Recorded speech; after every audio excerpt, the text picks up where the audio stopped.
beings, and I do not oppose it. But you must remember, you are now an officer of the Alliance. Upon hearing this, Knight Leo's inner tension eased considerably, thinking that His Majesty was truly wise, and he bowed his head. Your Majesty, I understand, if things truly cannot be salvaged, I will be the first to draw my blade. After saying this, he ran off to call for people. Knight Leo rode his horse to the security force's base, which was in the slums, and summoned 40 security force captains and vice captains to meet Li Chen. On the way, Knight Leo kept talking to them, urging them to correct their attitudes and clearly explain any issues when they met His Majesty, otherwise, not only would they face consequences, but the city would likely be littered with corpses. However, these 40 people, feeling lost about their future, hardly listened to Knight Leo's words, their faces filled with worry. Moreover, they were genuinely afraid that this meeting with the monster chief might be their last. In the new recruits' camp, Li Chen sat under a banyan tree while the 40 members of the security forces stood before him, watching him cautiously. Li Chen spoke calmly. I know you are confused about the future. You are thinking that if Count Fisher's army breaks through the city, they will definitely take revenge on you. Even if I win, as a monster, what future can I offer you humans? The 40 captains and vice captains lowered their heads, not daring to speak. Li Chen crossed his legs, pulled out a small knife, and began to trim his fingernails. Goblin's nails grow quickly and need regular maintenance. Let me tell you, I have already thought about your future. Once I drive away Count Fisher's army, I will take those willing to follow me back to the Alliance territory. There, I will allocate 50 acres of land to each household, and the Alliance will help you build houses. There will also be public water facilities on your land. I promise you 3 years without taxes, and after 3 years, only 30% tax, and it will never increase. Upon hearing this, the expressions of the crowd changed, their thoughts varying widely. Some felt this was a ridiculous future, venturing deep into the monster forest, going to the monster's stronghold. Wasn't that handing their lives over to the monsters? If they were chopped up and eaten, who would they complain to? Others were tempted. They were all slaves in the slums, in a situation slightly better than that of slaves, but not by much. What they longed for most was a stable livelihood, and owning land was their beautiful fantasy. If what the monster chief said was true, they were indeed willing to take a chance. Li Chen observed the varied expressions of the crowd and revealed his final bargaining chip. If these people were still unwilling to return to him, he would have no choice but to chop, chop, chop. I swear to the gods that every word I say is true. For those unwilling to follow me, after the war ends, I will give each of you a severance pay of 10 silver coins. You can lay down your weapons and armor and seek your own livelihoods. The green fields are full of refugees, no one will notice you, and you can start anew in other towns. At this point, everyone was truly moved, kneeling one by one to express their submission to Li Chen. Even those who were still dissatisfied dared not say anything. With such a good way out offered by Li Chen, not taking it would mean being pushed off the edge. Afterward, these captains and vice captains returned to their units, finding a few hundred people and bringing them before Li Chen. The bound individuals cursed Li Chen furiously, glaring at him with hatred. Knight Leo explained to Li Chen, Your Majesty, these people have been spreading rumors throughout the city. They are fanatics of the goddess of life, and because you destroyed the temple of the goddess of life, they have spontaneously organized to resist you. Li Chen responded with an "Oh," waved his hand, and the goblin recruits charged forward with their spears, sending them to the embrace of the goddess of life. The situation in the city was temporarily stable, but external crises followed one after another. In the core of the human military camp, over 200 mages had been busy for 5 days, and after producing a pile of substandard products, they finally created a magical bomb. This thing was a device connected by 1,200 magical crystal cores, about the size of a horse. It looked impressive, but its combat effectiveness was quite low. Li Chen's gunpowder factory could mass-produce explosive barrels, while the magical bomb required over 200 mages to work for 5 days. To achieve the same explosive effect, explosive barrels could be completed in an instant, while the magical bomb took half a day to prepare, which could only be described as a different result of 2 developmental paths. Old Mage Fortier slowly arrived at Count Fisher's military tent and said to the lords, The spells are ready. Are you all prepared? Count Fisher was delighted. Was it finally ready? He cheerfully began to explain the preparations he had made over the past few days. Advisor, I have already sent people to secretly dig a tunnel at the southwest city wall. The enemy is unaware. Before launching the attack, we will initiate a feint to draw the enemy's forces to the front line, then arrange a small number of personnel, around 500, in the trenches. We can't have more than that, or the enemy will send more defenders here. Once we launch, these 500 will rush into the breach to hold the line, while soldiers from other positions will charge towards the breach with all their might to secure more ground. Old Mage Fortier nodded. Well then, let's get started. I'll send someone to deliver the spells to the tunnels. Count Fisher trembled with excitement and shouted orders. Everyone, assemble the troops and prepare. For the attack, we will breach the city today, and I want all monsters dead. Wha! The sound of the military horn rang out as soldiers left the camp to launch a feint against the city walls. Outside the fierce front line, a large cluster of linked magical cores was quietly sent into the tunnels delivered to the base of the city wall. Two mages stayed in the tunnel, channeling their magic to activate complex magical inscriptions. One mage complained, "This is so annoying, digging through tunnels. Again, my robe is getting dirty. Yeah, damn monsters. If it were a war between lords, the guild wouldn't even get involved. These goblins have gone mad, why are they so fierce?" The two complained while casting spells. The magical inscriptions on the bombs slowly lit up, illuminating the entire tunnel. One remarked, "It's really beautiful." The other also sighed in admiration. "Beautiful, right? It cost us 1,200 high-purity magical cores. With our lecturer's salary, it would take 100 years of work."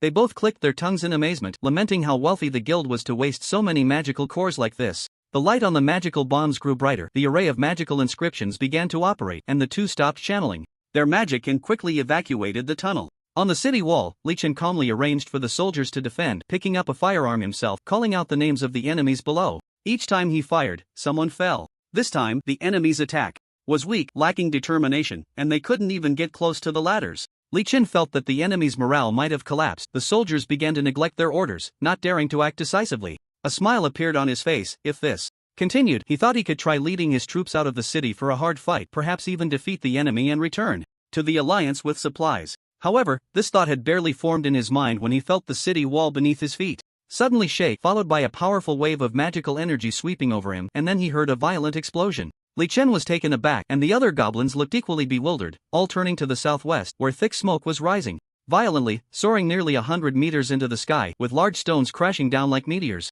"What?" Li Chen exclaimed, nearly jumping up. Was this the enemy's special offensive? As he was in shock, a fierce military horn sounded from the enemy side, and the previously demoralized enemy suddenly rallied, shouting as they charged towards the ladders. The goblins on the city wall quickly regained their composure, shooting at the enemy with the fastest rate possible. Li Chen also reacted. With such terrifying power, what special method had the enemy used to blow up the city wall, similar to how he used gunpowder to breach it? Just now, he felt the magical shockwave sweep past. The enemy must have used some magical means. This was bad.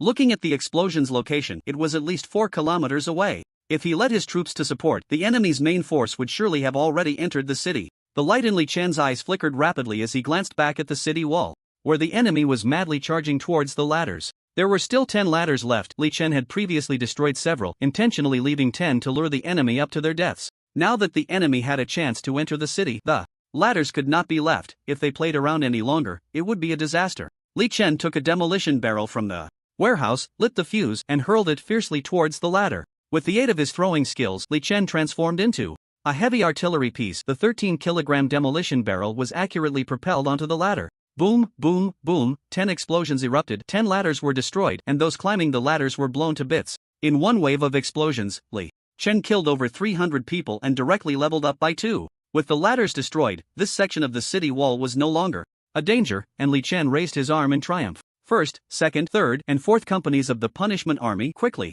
head to the explosion point. Fifth company stay behind. Heavy infantry from the 15th to 20th companies rush to the explosion point for support. He then approached the edge of the wall and shouted to the 500 goblin recruits and 200 musket militia waiting below. "Everyone, assemble. Officers, lead your teams to the explosion point for support immediately." After saying this, he descended the wall, stowed his greatsword, hand cannon, and musket in the warehouse, and sprinted towards the explosion point alone. He allocated the attribute points he had just received to stamina, bringing it to 13 points, and then took off running. "Faster! Go faster!" Li Chen shouted in his heart. He had to get into position to oversee the defense before the enemy's main force arrived. He knew very well that the enemy could not deploy a large number of troops at the explosion point, as they would be spotted by the goblins on the wall, who would alert him, allowing him to prepare in advance. Therefore, the enemy would only station a small number of troops near the explosion point. Once they breached the city, these few troops would rush in to hold the gap, while the larger, already prepared forces would charge through the breach. The enemy's main force would not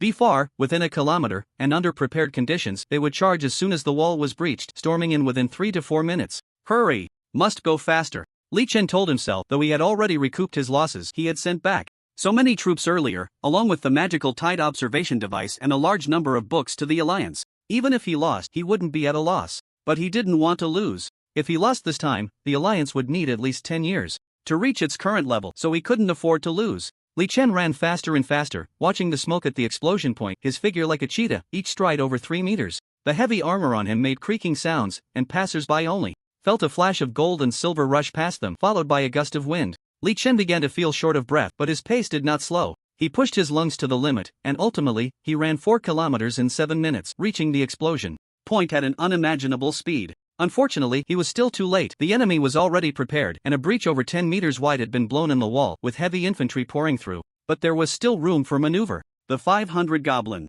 recruits and 200 heavy goblins stationed near this section of the wall were already engaged in a fierce battle with the enemy. Although the enemy continued to swarm through the breach, there was some resistance. To Li Chen's surprise, there were actually security forces fighting alongside the enemy, about 2 companies of them clashing with the foe. Altogether, there were fewer than 1,000 people, slightly alleviating the enemy's assault into the city. Yet, a large number of enemies still surged into the city, and in the blink of an eye, over 3,000 people were embroiled in chaotic combat in this area, with the defenders showing signs of being surrounded and annihilated. Li Chen charged directly into the battlefield, pulled out a demolition barrel, lit it, and threw it towards the breach. A large number of heavy infantry were rushing into the city at the breach, with an extremely high density of personnel. The demolition barrel knocked over an enemy, then exploded violently, tearing apart armor and bodies, various limbs mixed with thick smoke being thrown into the air. The enemy was swept away in droves, and cries of pain instantly filled the area. Li Chen threw 2 explosive barrels into the enemy troops bordering the defending army, scattering the enemy and killing or injuring a large number of them. Those who were unhurt were also greatly frightened, and the resolute offensive diminished significantly, allowing the nearly collapsing defenders to steady their footing. Li Chen drew his great sword and waved it high into the air. Everyone, hold the line. Reinforcements are on the way. Push the enemy back. All the defenders saw that terrifyingly large and beautifully crafted great sword. They knew that only their strongest leader could wield such a weapon. With the leader's arrival, the defenders felt a surge of hope. Those wanting to flee reined in their thoughts, and those lacking strength suddenly found renewed vigor. Kill! Li Chen roared, throwing an explosive barrel into the breach, killing more enemies who had rushed in. Then he swung his greatsword and charged to the front line, hacking away furiously. With 3 deadly strikes, the greatsword sliced through the enemy's plate armor, which could not withstand the sharpness of the +10 weapon, nor could it resist his immense strength. 3 heavily armored soldiers were cleaved through their armor and fell dead. After clearing his section with 3 strikes, Li Chen quickly retrieved a hand cannon from the warehouse, firing into the mass of enemies. He had prepared 10 + 10 hand cannons in the warehouse. He would fire one and switch to another, firing 10 shots in rapid succession, unleashing an overwhelming output that instantly created a cloud of blood mist among the enemy ranks, carving out a gap. After this explosive outburst, Li Chen shouted again, "Brave soldiers, warriors of the Alliance, follow me, drive the enemy back." His voice was thunderous, every soldier could hear him. The soldiers, who had been fearful and confused, found their resolve upon hearing his voice, rallying to fight alongside him against the enemy. This was why Li Chen had rushed over. He could ignite the soldiers' strength, enabling them to hold on until reinforcements arrived from other areas. The defenders at the west and south city gates were the most numerous and of the highest quality. As long as they arrived, they could hold the line. But the defenders would take at least half an hour to arrive, and they needed to exert all their strength to hold such a large breach. Amidst the fierce fighting, the enemy's assault was also resolute, with heavily armored soldiers pouring in through the gap in the city wall like iron cans, causing the defenders to sway precariously. Especially the Goblin recruits, armed only with long spears that could not penetrate armor and clad only in chainmail. A blow from the enemy's spiked mace would shatter their bones. Kill! Brave soldiers! Kill! Li Chen shouted as he fought, wanting to connect with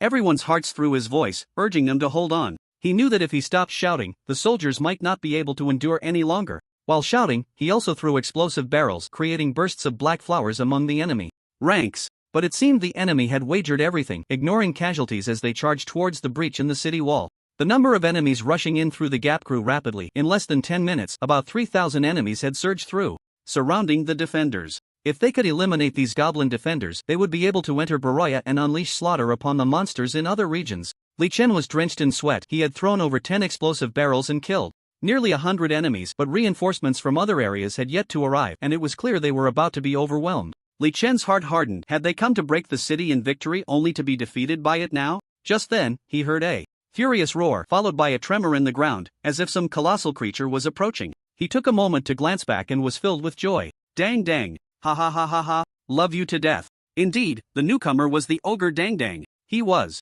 clad in 3 layers of armored crocodile gear, wearing a full helmet, holding a wooden shield the size of a city gate in his left hand, and wielding a massive pickaxe resembling a deep-sea titan in his right hand. Each step of Dang Dang, who stood over 6 meters tall, could trigger a small earthquake. He charged into the enemy ranks, swinging his pickaxe left and right, sending various disordered bodies flying into the air. It was a case of death upon contact, destruction with a crunch. Moreover, Dang Dang had a flair for theatrics. He leaped into the crowd with his shield, using his weight to press down on it, crushing enemies beneath. Goodness, he managed to squash over 10 foes in one go. When Dang Dang stood up and lifted the shield, all that remained was a pile of flattened flesh and metal. It seemed Dang Dang found this method more efficient. He discarded the pickaxe and continuously thrust the large shield into the enemies, flattening them into iron skin beings. Eventually, he even tossed aside the shield and simply rolled through the crowd, using his several tons of weight to turn anyone caught beneath him into iron-skinned creatures. Dang Dang appeared to find this amusing, letting out a hearty laugh as he rolled even more joyfully. The enemies were terrified. Some fled towards the city, while others rushed towards the gap outside, colliding with those trying to charge in, effectively blocking the breach.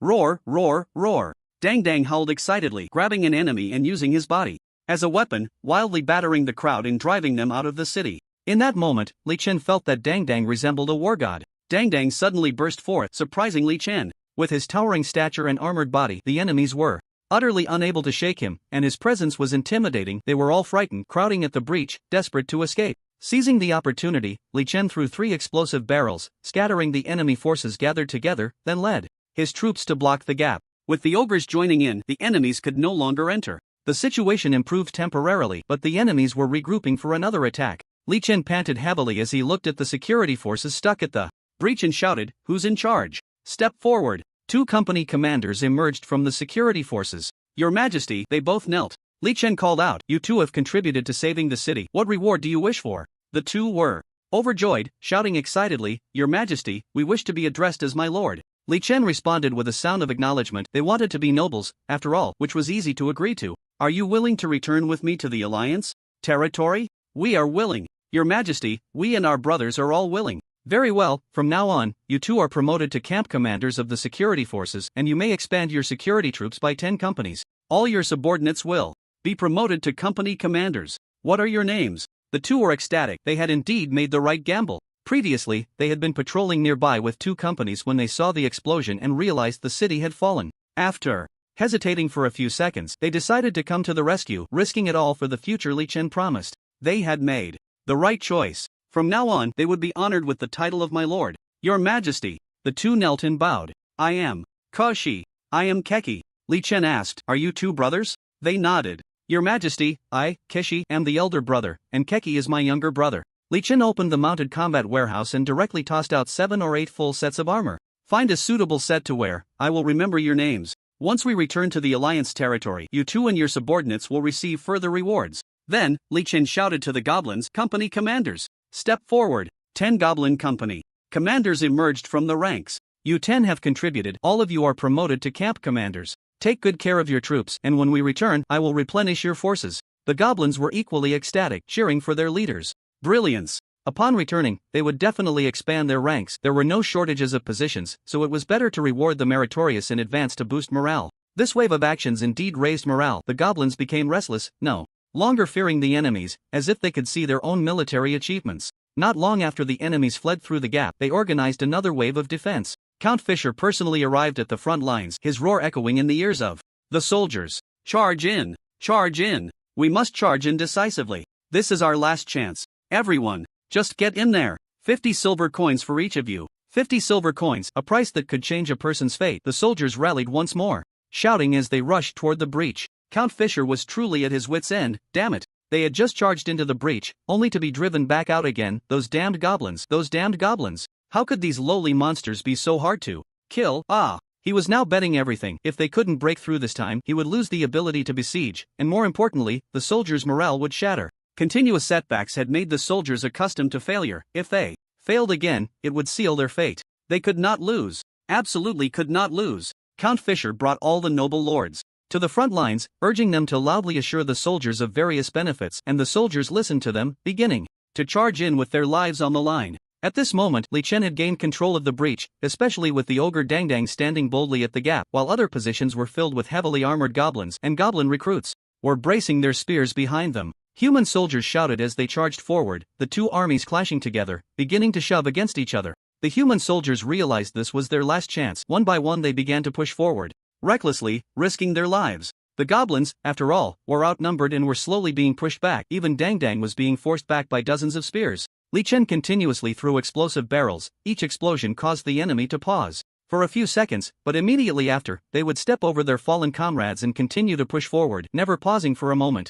Li Chen threw 3 more explosive barrels in succession. The stock of explosive barrels in the warehouse was rapidly depleting, and finally, only 1 barrel lay lonely in the warehouse. Li Chen hesitated. This was the last one, but the enemy was still madly pushing forward. Their reckless appearance was truly terrifying. He took out the last explosive barrel. Just as he was about to ignite it, suddenly, intense gunfire erupted. A cloud of blood mist rose from the crowd below, and those hit fell down in droves. Li Chen looked up and saw 2 companies of the Punishment Army's gunmen on the city wall, pouring ammunition down onto the crowd below at the fastest speed. Li Chen saw the Goblin archer on the city wall. It was he who had brought the reinforcements to the south gate. The Goblin archer noticed Li Chen looking at him from below the wall and thumped his chest with his hand. Li Chen's heart raced, and he also thumped his chest in response. Then his voice rang out across the battlefield. "Warriors, reinforcements have arrived. Push the enemy out." The Goblin archer not only brought 200 gunmen but also 500 heavily armored goblins and 500 goblin recruits. With these reinforcements, the line stabilized slightly, and soon, the defenders from the west wall also arrived. 4 riding spiders pulled 10 incinerator goblins, racing from the city wall to the breach. The incinerator goblins jumped off their riding spiders, reached the breach, and began hurling fireballs madly at the enemy below. The 10 incinerator goblins threw with all their might, the sticky fireballs crashing into the crowd, flames spreading everywhere, and the people below were instantly engulfed in a sea of fire, screaming in agony. The flames formed a barrier, blocking the enemy's reinforcements. The human soldiers at the breach lost their support and were quickly overwhelmed. With the ogre Dang Dang dealing heavy blows, smashing down like a hammer. Count Fisher, seeing the offensive falter again, turned red with rage. He was now a gambler who could not afford to lose. "Charge through! Hurry, charge through!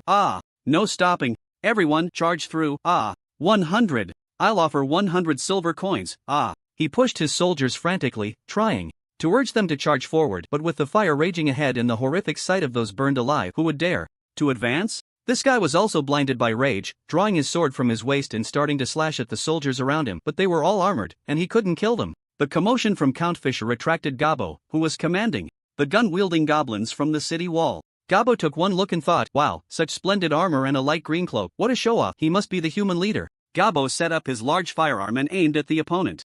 500 meters. A bit far, he wasn't confident, but what the heck, let's take a shot. With a loud bang, Count Fisher, who was tasting despair, had his left thigh blown apart, the bones and flesh exploded, and if it weren't for the plate armor, all sorts of fluids would have been splattered everywhere. Shot in the leg, Count Fisher looked bewildered, staring down at his left leg, where a large, terrifying hole had formed in the greave, blood flowing out, and he couldn't even feel his left leg. It was only then that the pain swept through Count Fisher's nerves, and he fell to the ground, crying out in agony. At this moment, his vassals finally reacted, hurriedly dragging Count Fisher back. Reinforcements rushed in from other positions, and the gap created by the explosion quickly amassed 3,000 troops, especially the gunmen, with 700 of them pouring fire from the city wall, leaving corpses below. Finally, the enemy couldn't take it anymore and began to flee. Li Chen led his men to deal with the remaining enemies, loudly ordering the surrounding soldiers, "Quick, block this place up. Bring 100 gunmen, Keksiki, take your men, and come with me to eliminate the enemy forces inside the city." About 1,000 enemies had just charged into the city, and these people had to be eliminated quickly, otherwise they would pose a significant threat. These enemies were easy to find. They initially rushed towards the East City Gate, trying to open it, but ended up colliding with the garrison defending the East City Gate. That was coming down to support. The two sides clashed together, and the support troops, consisting of 200 gunmen, scattered the 1,000 enemies with 2 rounds of fire. Then they charged into the city, trying to disrupt the demon army. They were ruthless,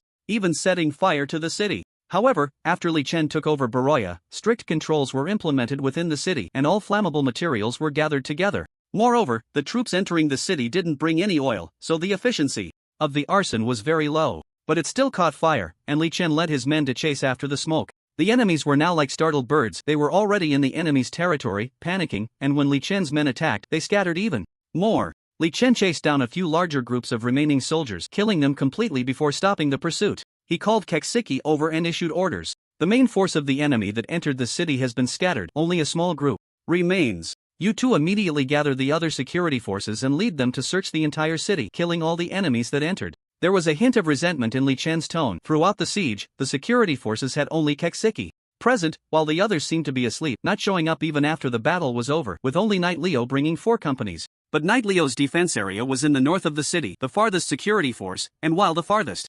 reinforcements had arrived, those who could have reached within 30 minutes had not come. Everyone understood the implications. Of course, Li Chen's positioning of the security forces was never as combat troops, with Keksiki shining in front. The others were just rotten potatoes. Keksiki complied and immediately went to the slums to find the other security forces, ordering them to search the city for the remaining troops. The several company commanders of the security forces were respected elders, and, upon hearing the tone of Keksiki's orders, they were quite displeased. One company commander angrily rebuked Keshi. "Ki, how can you speak to your elders like that? You have no sense of propriety at all." Kashi and Kishi looked at each other with mockery. They could sense the dissatisfaction of His Majesty regarding the lack of support from others, and they showed no mercy. Kashi charged forward and kicked the man who had scolded him, sending him sprawling to the ground. The other security troops were stunned. Were the Kashi brothers planning a rebellion? One by one, they drew their swords, ready to fight. Faced with hundreds of blades, Keshi and Kishi were completely unfazed, pointing to the armor they wore. "See this? This is the armor bestowed upon us by His Majesty. We have earned our right to support, and now we are captains. Do you know what a captain is? A captain is greater than 10 of your lieutenants. Come on, let us two captains stretch our necks for you to strike. Do you dare?" The two removed their helmets and indeed offered their necks. When the security troops heard that the two had been promoted, they believed it without question, especially since they were wearing the armor that only nobles could don, while they themselves had only shabby gear. This matter was easily exposed. No one dared to lie, and the crowd looked at the Kishi brothers with a mix of anger and envy. Kashi and Keshi saw that they had stunned the crowd, spat on the ground, and angrily shouted, "Lord Liu is stationed at the farthest north city, and he has already led his troops to support you. You are stationed in the slums, just a 20-minute walk from the breach, yet you refuse to budge. What are you thinking? Do you really think His Majesty is unaware?" The crowd felt ashamed and somewhat fearful. The Kashi brothers pointed their fingers at them and scolded, "Short-sighted fools. Do you think that if the noble bastards break in, we will have it good? Open your eyes and look. The noble lords have never regarded us as human. In battle, they will treat us even less like humans." Kashi and Keshi pointed at the black smoke rising from the city in the distance, where the enemy's remnants were setting fires everywhere. They were still unaware that Count Fischer's final assault had already failed and were trying their best to create chaos within the city. The security troops were furious. Damn it, they were setting fires again and again. What is wrong with these nobles? Keshi shouted, as captains of the security troops, "I command everyone to gather the forces and eliminate the enemy remnants and quickly extinguish the fires. You have already disappointed His Majesty twice. Even the wisest monarch will not allow repeated defiance. You know what to do, right?" The captains exchanged glances, all expressing their submission. Over 2,000 security troops began to hunt down the remnants and extinguish the fires. The enemy's remnants were already few in number and scattered, unable to withstand the security troops. Groups of 10 or so remnants were chased and killed by groups of 100 security troops. In the following days, 90% of the remnants were killed, and the remaining 10% hid well and could not be found, but they could not stir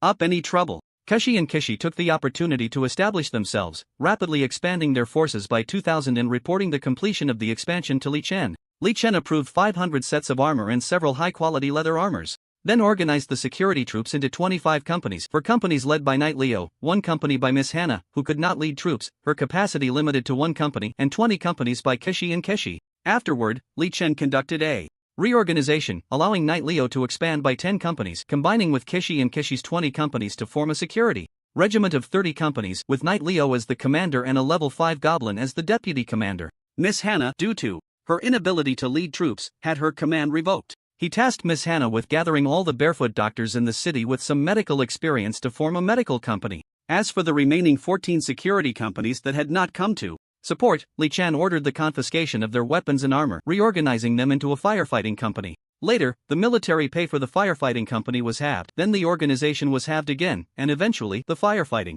company was disbanded entirely, with everyone dismissed without compensation. Additionally, this plundering operation was nearly over. It would conclude in about 10 chapters, after which they would return to the Alliance to farm and then fight other forces. Finally, please give some free rewards. In the human camp, the shot-up Count Fischer lay on a cot, already in a coma, having lost an entire leg. The old mage Fortier was responsible for his treatment, as the powerful gun used by the Goblin bowman had completely shattered Count Fischer's thigh with a single shot. With such a complete destruction, even the most miraculous healing spells couldn't restore the mass of bones and flesh, so amputation was the only option. The old mage Fortier pushed a healing orb into the Count's body, then sat down to fiddle with his pipe, while other nobles came up to inquire about the Count's condition. Fortier waved his hand. "Rest assured, my lord, the Count is not in life-threatening danger. He has simply lost too much blood and fallen into a coma. He will wake up soon." Just as he finished speaking, a cough came from the bed. "Water. I want water." Seeing that the Count had truly awakened, the nobles hurriedly brought a cup of water to him.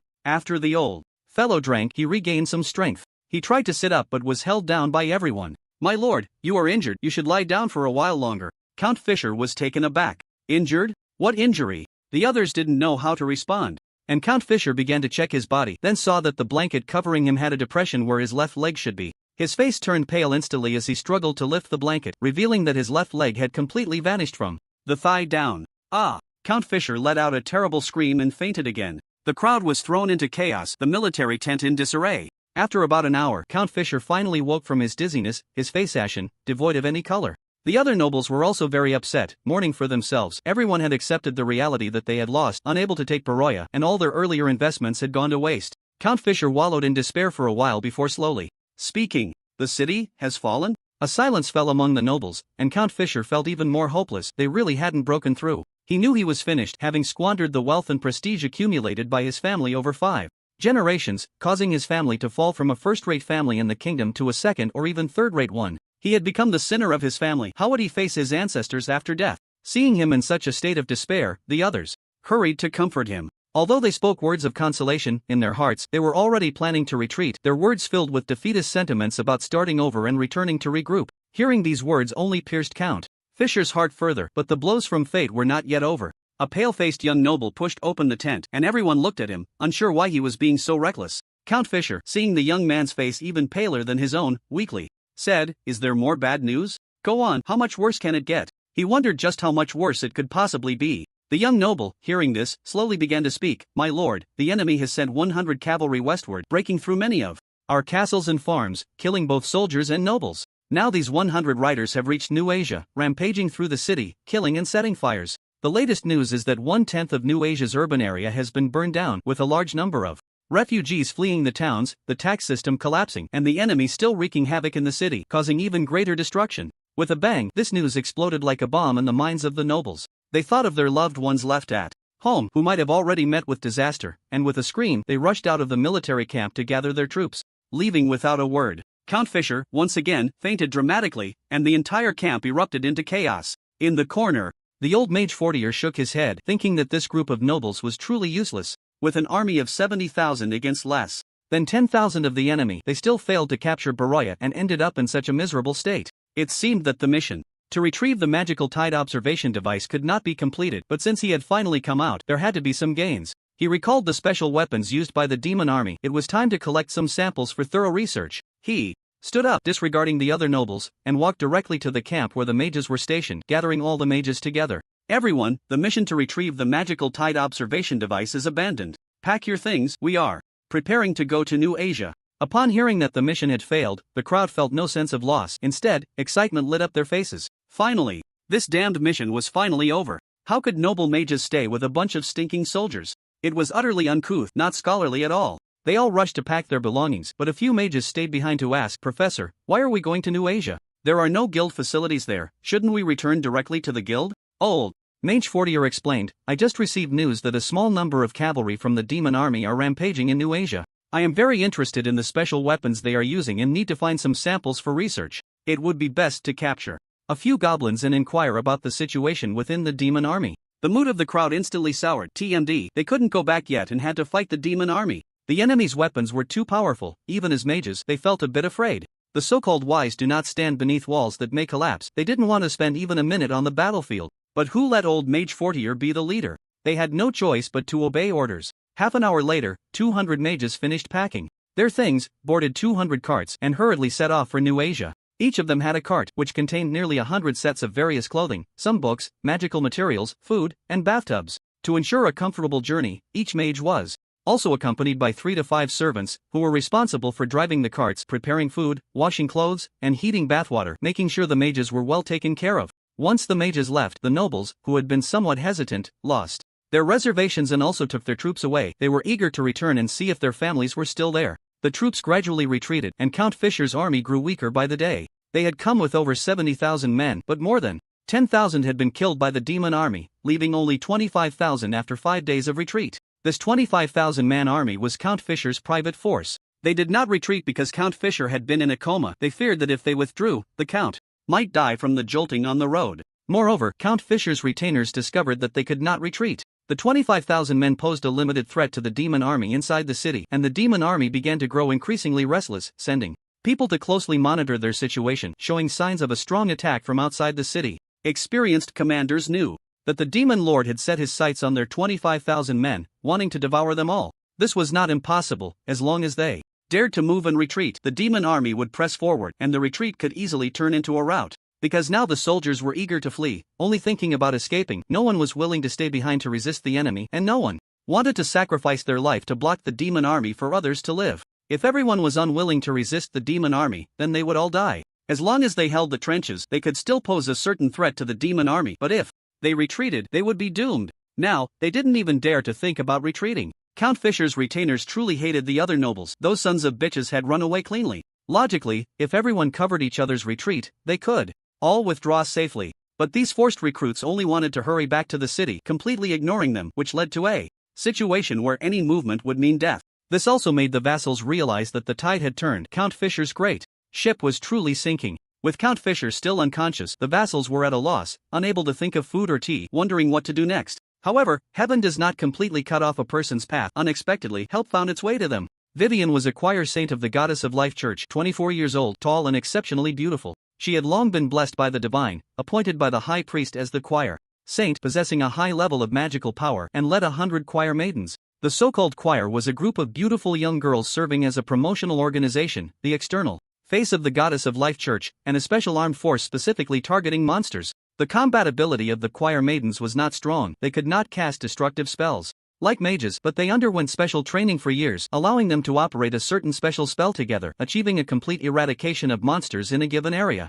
The choir leader, Saint Vivian, was received by the high priest at the main hall of the Goddess of Life Church in the capital of Sassos, where she was given a mission. The goblin leader who killed the hero Leon had appeared in Poloya and was leading a demon army to conquer the city. The high priest requested Vivian to lead the choir to Poloya, assist the local organized army in exterminating the monsters, save the common people of Poloya, and promote the great love of the Goddess of Life. For the Goddess of Life, for the people of Poloya, I will surely spare no effort in exterminating the monsters. The young girl proclaimed before the divine statue of the Goddess of Life, then led the 100 choir maidens, riding on pure white horses, under the protection of 300 church paladins, heading south, quickly entering the territory of Halion. That day, as night fell, the troops needed to find a farmhouse or a noble castle to rest for the night. They had been doing this all along, and the local lords and landowners welcomed them warmly, eager to host them. The Goddess of Life Church was the state religion of the Sassos kingdom, and they gave 120% respect to the saintess and paladins serving the divine, making the journey of the 400 people quite easy.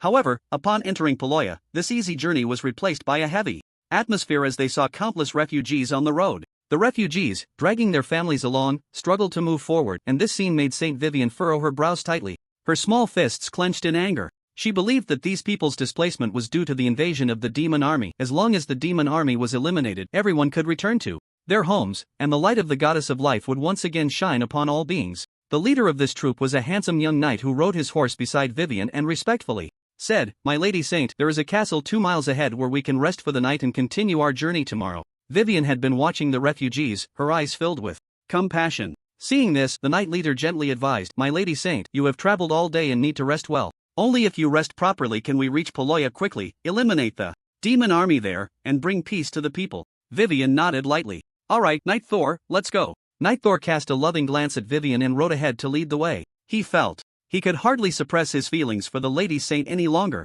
The Lady Saint was incredibly beautiful, with long golden hair, a teardrop-shaped pure pendant hanging on her forehead. Wearing a lightweight, form-fitting brown leather armor, a pendant of the Goddess of Life hanging on her chest, an elegant slender sword at her waist, brown knee-high riding boots on her legs, and a light green cloak draped over her back. This outfit made Vivian look like a capable and graceful female swordsman while also highlighting her pure beauty. Since receiving the task to escort Vivian south, Thor's heart has been restless after spending so many days and nights with this woman, secretly watching her every frown and smile. He desperately wanted to confess his admiration to Vivian, but as the captain of the knights, he understood the meaning of responsibility and had been suppressing his feelings. However, he felt he could no longer hold back. He couldn't resist the urge to confess to this beautiful saintess. The 400 cavalrymen galloped quickly along the dirt road, covering 2 miles before finding a noble's castle. They intended to enter the castle, greet the owner, and then find a place to stay for the night. But before they could approach the castle, as they passed a farmhouse by the fields, they were drawn to a series of piercing screams.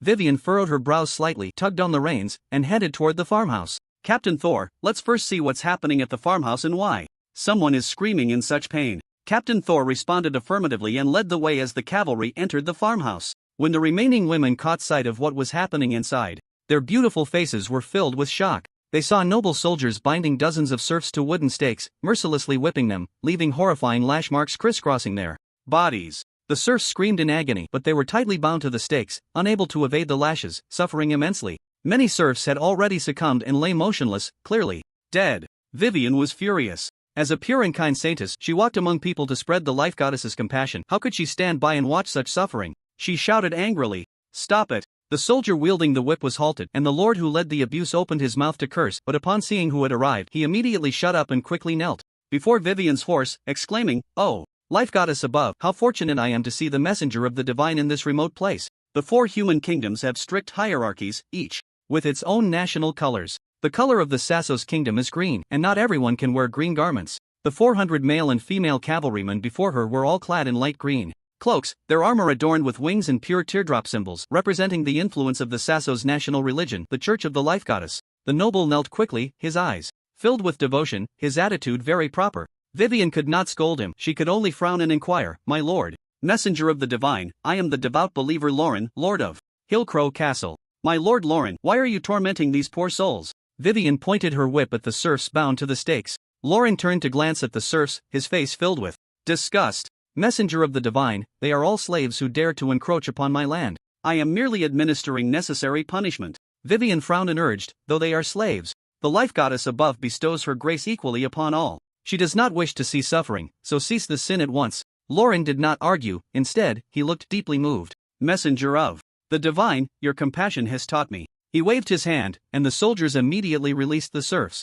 The serfs looked at Vivian with gratitude. This beautiful saintess had saved them from their torment with just a few words, and their hearts were filled with appreciation. Vivian dismounted and used her healing magic to mend the injuries of the serfs, who were even more grateful, their eyes brimming with tears as they gazed at her. "All right, everyone, please live earnestly. As long as you can find happiness, the life goddess will also feel comforted." Vivian smiled at the crowd, her face seemingly illuminated by a holy light effect, leaving everyone present in awe. At this moment, whether noble, soldier, or serf, everyone felt an immense piety within. Afterward, the 400 riders entered the castle under the gaze of the crowd, where they were received by Lord Lauren and feasted on the most sumptuous food. During the banquet, servants came and went, serving various delicacies to the lords. A little serf girl carried food to the table and then retreated to a corner, waiting. Her eyes were fixated on the delicious food on the table. She had never tasted such delicacies in her life. How good could they be? If only she could have a bite. Lord Lauren pointed to the statue of the goddess of life in the Lord's Hall and said to everyone, "I have people who worship the goddess day and night, changing the offerings daily, never daring to slack off, hoping only to return to the goddess's divine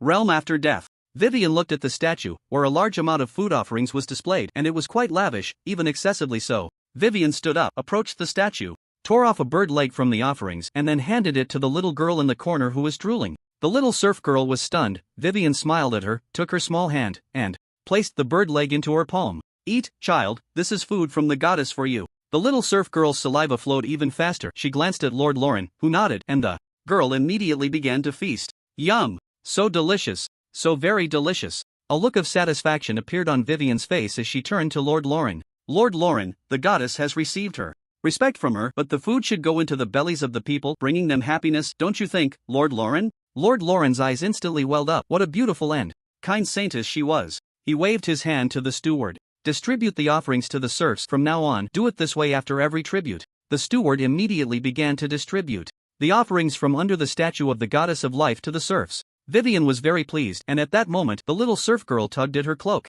"Sister, the bird leg is so delicious, you should have some too." She handed the bitten bird leg to Vivian. Vivian smiled, squatted down, and gently took a bite of the bird leg. It really is delicious. You can eat it every day from now on. The goddess has many offerings, and she can't finish them all, so everyone should help the goddess eat them." What a deeply touching scene, what a picture of joy between ruler and subjects. After the banquet, everyone rested. Vivian was just about to return to her room to rest when she found Knight Thor waiting at her door. Vivian was taken aback, her face turning crimson. How could she not know Knight Thor's feelings for her? For Vivian. That night, the two expressed their feelings for each other, talking late into the night. Love filling the air, omitting 30,000 words. The next day, the 400 riders were revitalized and continued south with great vigor. Lord Lauren stood high in the castle, watching the team leave. With a face full of piety. How fortunate he was, as the most devout follower of the goddess of life, to have the honor of seeing the saintess. Was this the goddess's reward for his devotion? Lord Lauren felt as if he had become 10 years younger.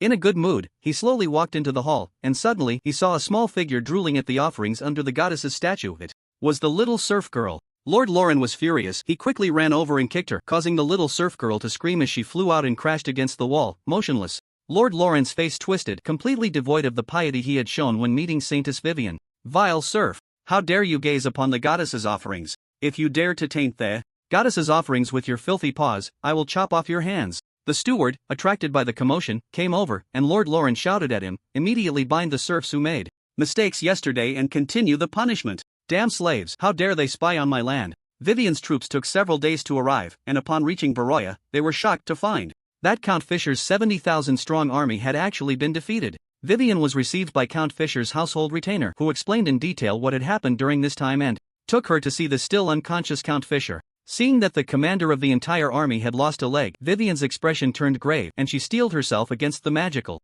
creatures within the city. Vivian first treated Count Fisher as a saint. Her healing magic was of the highest level, and Count Fisher successfully awakened from his coma. Weakly, Count Fisher asked, "Lady Saint, may I ask what brings you here?" Vivian replied solemnly, "My lord, I have been sent by the high priest to assist the army in breaking through Beroya and liberating its people." Count Fisher shook his head regretfully. "Lady Saint, you have come too late. I have suffered defeat, and the army is in disarray, with only 25,000 troops remaining. Now, it is difficult for us to ensure our own safety. What you may not know is that our 25,000 men cannot even leave. Relying on the trenches, we can still tangle with the enemy a bit, but if we were to break camp and move, the enemy would surely pour out of the city. At that time, the soldiers would be unwilling to fight, and we would be hunted down and killed." Vivian was shocked. How had the situation deteriorated to this extent? Is the demon army really that strong? Count Fisher nodded, painfully closing his eyes. "Extremely strong. They not only have weapons that sound like thunder, but their discipline is also very strict.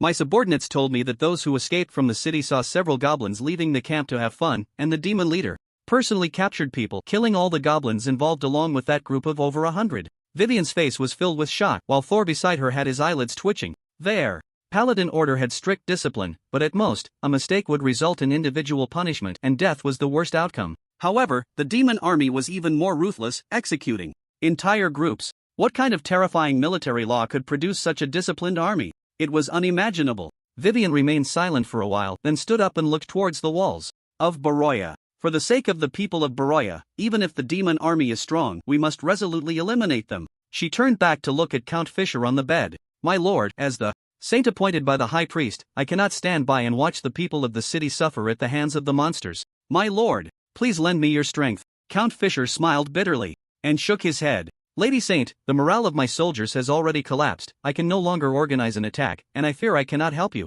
"No need for an attack." Vivian grasped the pendant at her chest. "We only need to hold our ground." Meanwhile, on the walls of Beroya, Li Chen looked cheerfully at the human positions outside, feeling that the battle could end in the next few days. Ever since a breach was blown in the wall last time and the enemy launched their most determined attack only to be defeated, they had not attacked for half a month.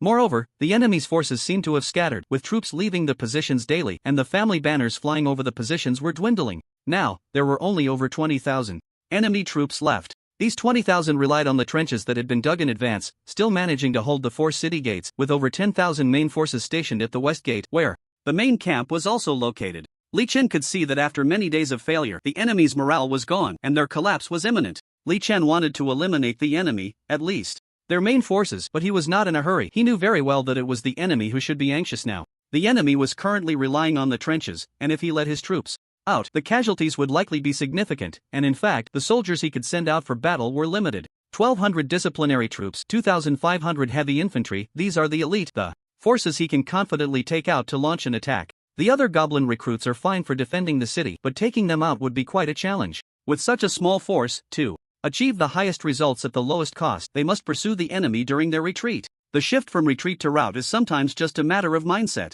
Now that the enemy has failed multiple times, their soldiers are already longing to return home. Once they start to withdraw, if he sends his troops to chase them down, the enemy will only think about fleeing. And once their morale is disrupted, a rout will occur. Over the past few days, Li Chen has been observing the enemy's position, noticing that they are huddled in their fortifications, not moving. It's not that they don't want to, but they are also aware of the potential for rout and dare not leave. So Li Chen waits, planning to strike when the enemy can no longer bear it and rushes out to retreat. At that moment, he will unleash his entire army to wipe out the enemy's main force of over 10,000 to the west. Li Chen is smiling, fanning himself with his hand. Feeling hot. Why is it so hot today? He doesn't think much of it, assuming it's just a change in the weather. At this moment, Goblin Spear runs up to Li Chen and reports, "Boss, the fourth batch of 1,200 new recruits has entered the camp for training, and we can start producing the fifth batch." Li Chen nods in satisfaction. "Very good, we need to ensure the training of the new recruits is thorough. This is the foundation of the alliance. As for the fifth batch, let's exclude large animals, feed them some good fodder to raise their strength, and send someone to make trailers. The battle will soon be over, and we need livestock to pull the carts. Due to unrestrained production, many animals have died, and the goblin pups are getting fewer with each batch. As the battle is nearing its end, this explosive recruitment can be moderated. At least large animals can be spared from production and properly nurtured to regain their strength." Goblin Spear agrees and then reaches up to scratch his neck, seemingly feeling very itchy, and soon he has scratched a few red marks on his neck. Li Chen sees this and kicks the guy. "Are you infested with lice? Stay away from me." Goblin Spear awkwardly steps back a few paces. "Boss, I haven't had time to bathe these past few days. I might really have lice. Get lost, take a day off, and come back clean." Goblin Spear laughs and runs off. The next morning, in a room of a certain tower on the city wall, Li Chen gets out of bed, wipes the sweat from his brow, feeling hot. He puts on his armor and steps outside, glancing at the weather. The sun is shining brightly. Wow, what a blazing sun. The summer in Baroya is really damn hot. Li Chen begins to inspect the city wall, where soldiers are standing guard under the sun, each one drenched in sweat, yet they still stand firm in the heat.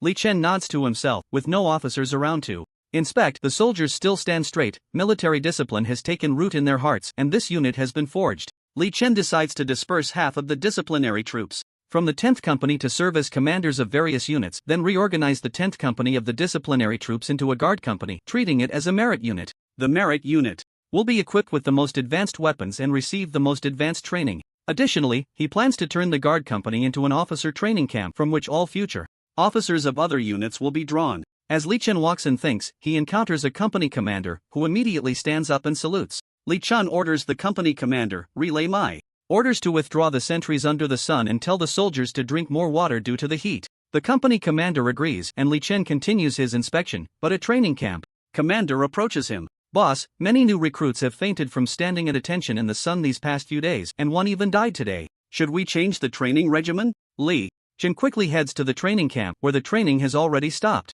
The new recruits are hiding in the shadows, resting, each one drenched in sweat and completely exhausted. The new recruit company commander brings Li Chen to the body of a new recruit and says, "Boss, it's really not that we don't enforce military discipline. Look, this soldier literally died from the sun, and several others have fainted. The weather is just too hot." He spoke while wiping his sweat, even reaching out to scratch his neck as if it were very itchy, nearly breaking the skin. Li Chen remained silent for a moment before ordering, "From now on, military posture and physical training will be held in the early morning and late evening. During noon, stay in the barracks to avoid the sun. You officers will explain the use and maintenance of firearms to the soldiers, infantry tactics, and teach military songs." He glanced at the training ground, where the ground was rippling with waves of heat due to the high temperature. It was damn hot. "Drink more water. Each soldier must drink at least 2 jars of water a day." After saying this, Li Chen inspected the training of the new recruits and hurried back to the city wall, needing to keep a close watch on the main enemy forces to the west, ready to lead his troops into action at the slightest movement. Another day passed, and Li Chen suddenly opened his eyes while lying in bed.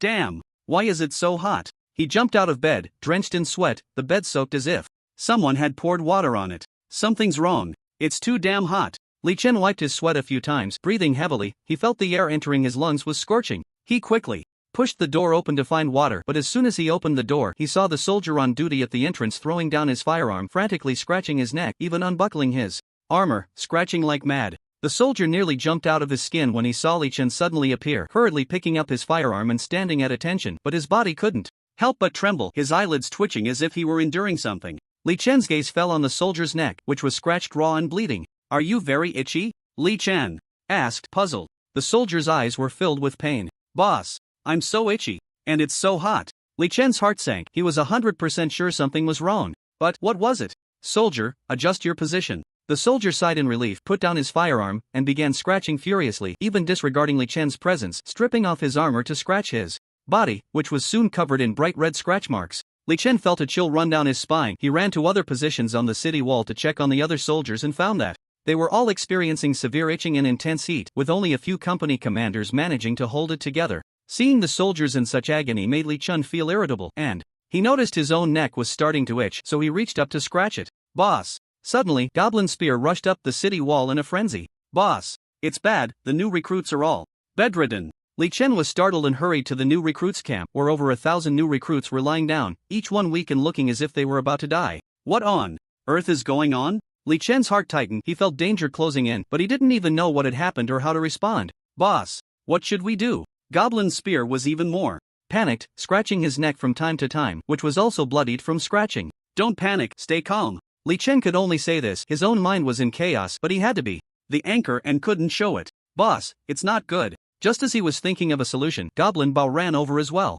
Boss, all the pregnant livestock in the barn have miscarried. What? Li Chen was shocked and rushed to the barn to check. Indeed, all the livestock had miscarried, but they were all alive. The goblin embryos had died, but the livestock were unharmed. Why? He felt he was grasping a thread of the situation. Go get Dogwitch, Hannah, and Leo. Before long, the three were brought over, with Dogwitch being carried. His dog tongue was hanging out, and he was also scratching his body like crazy. Woo woo, itchy, hot, woo wang wang. With his dog fur, the itchiness and heat affected him even more, and it seemed he could barely stand. Li Chen felt that if this continued, he would die, and quickly ordered the soldiers around him clean his fur. He looked at Miss Hannah and Knight Leo. You two, do you feel anything unusual? Is it hot or itchy? The two were puzzled but knew something significant was happening, so Hannah quickly replied. It is a bit hot, but not to the point of fainting, it's just normal summer heat. As for itchiness, there's none at all. Now Li Chen was 100% sure it's the enemy. The enemy must have done something. He then went to find the ogre Dandan, who showed no discomfort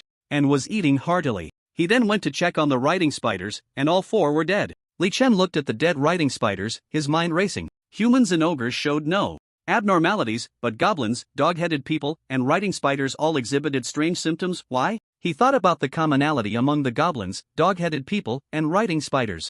They all had dark attributes. Ogres had earth attributes, humans had no attributes but could acquire various other attributes through later cultivation. Dark attributes, dark attributes, dark attributes. Li Chen murmured a few times and quickly ran towards the governor's mansion. The governor's mansion was also a new recruit camp, and all the new recruits here were lying down, with some already dead. Li Chen glanced around and quickly ran to the third basement level of the governor's mansion, pushing open the innermost room. Oh, you've come? As soon as Li Chen opened the door, a voice came from inside. The ghostly Sidon was directing several mage apprentices to handle some glassware. These apprentices were the little brats Li Chen had released after taking down the mage tower. Since Sidon couldn't affect the material world, he needed others to help with his research. He had asked Li Chen for assistance, and Li Chen had brought the little mages to him. Sidon instructed the little mages to stop their research and then floated over to Li Chen. Noticing his drenched appearance, his eyes filled with seriousness. At first, I had my doubts, but seeing you like this, it seems my judgment was correct. Li Chen wiped his sweat. What do you know about the current situation? Speak quickly. It was too strange.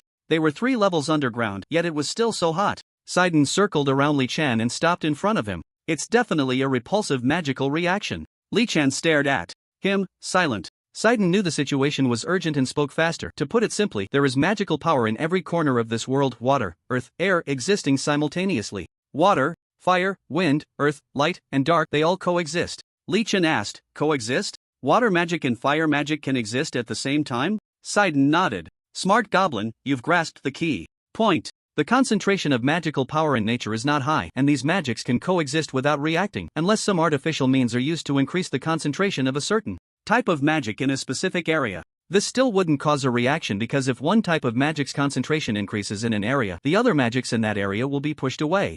Of course, some magics cannot be pushed away. He pointed at Li Chen's chest. The body of a living being is actually the highest level natural magic array. It can contain magical power within itself, and this magic is stable, not easily displaced by external magical power. When the concentration of a certain external magic increases abnormally and coincidentally, the magic retained within the living being repels the external increased magic, it will trigger a very rare repulsive magical reaction. Li Chen asked, are you saying that as a dark attribute being, I am currently immersed in light attribute magic, which is causing these discomforts? Sidon nodded. That's right. The abnormal increase in magical concentration has pushed away the other magics in this space, and dark attribute beings immersed in light attribute magic cannot escape their internal dark attribute magic, which can only react with the light attribute magic. The First to react is the skin. You feel heat because the dark attribute magic on the surface of your body reacts with the light attribute magic in the air, causing a local increase in skin temperature. Then the reaction intensifies, leading to an itch followed by pain, and eventually every breath you take is filled with intense light attribute magic, severely burning the mucous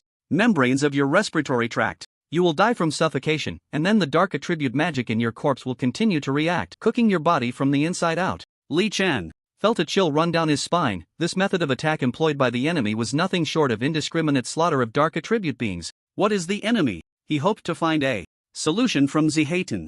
Zihayten, the mentor, truly did not disappoint him. As far as I know, the only ones capable of significantly increasing the concentration of light attribute magic over a wide area are the choir of the goddess of life. I remember the current choir saintess is named Vivian, who possesses the artifact Pure Pendant. When the choir of 100 people simultaneously chant their spells, they can activate the Pure Pendant, achieving the effect of increasing the regional concentration of light attribute magic. This is the ultimate means the goddess of life uses to deal with monsters. As he spoke, he pointed in a direction, which was to the west, where Count Fischer's main force was located. In my current state, I can observe the magic tide.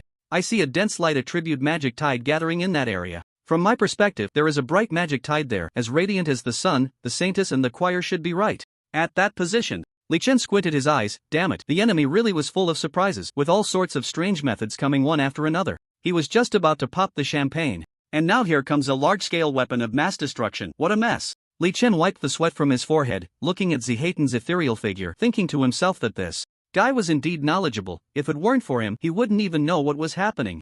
Zihayten, do you have any suggestions? Li Chen asked humbly. Zihayten thought for a moment and said, I suggest you run directly. The choir's range for increasing magic concentration is only about 20 miles. If you get out of this range, you will be safe. Their collective spell is very cumbersome and requires several days of preparation. They can't chase after you to cast spells. Li Chen shook his head. He didn't think so. If he retreated 20 miles today and another 20 miles tomorrow, wouldn't he eventually retreat to the Alliance's territory? Now the Goblin recruits were all lying down, unable to act. If he chose to retreat, he would have to abandon these goblins. These precious lives were the wealth of the Alliance. How could he let them die? Moreover, he couldn't take the supplies from the city with him, and he couldn't digest all the spoils of war. This was not what he wanted to see. Li Chen took a deep breath and looked into Zihayten's eyes. Zihayten, I think there are other methods. We should charge in and eliminate the so-called choir. My regime has already entered the sight of the human high-ups. If I can't rely on the resources of Beloya to grow, when the kingdom of Sassos gathers its army and attacks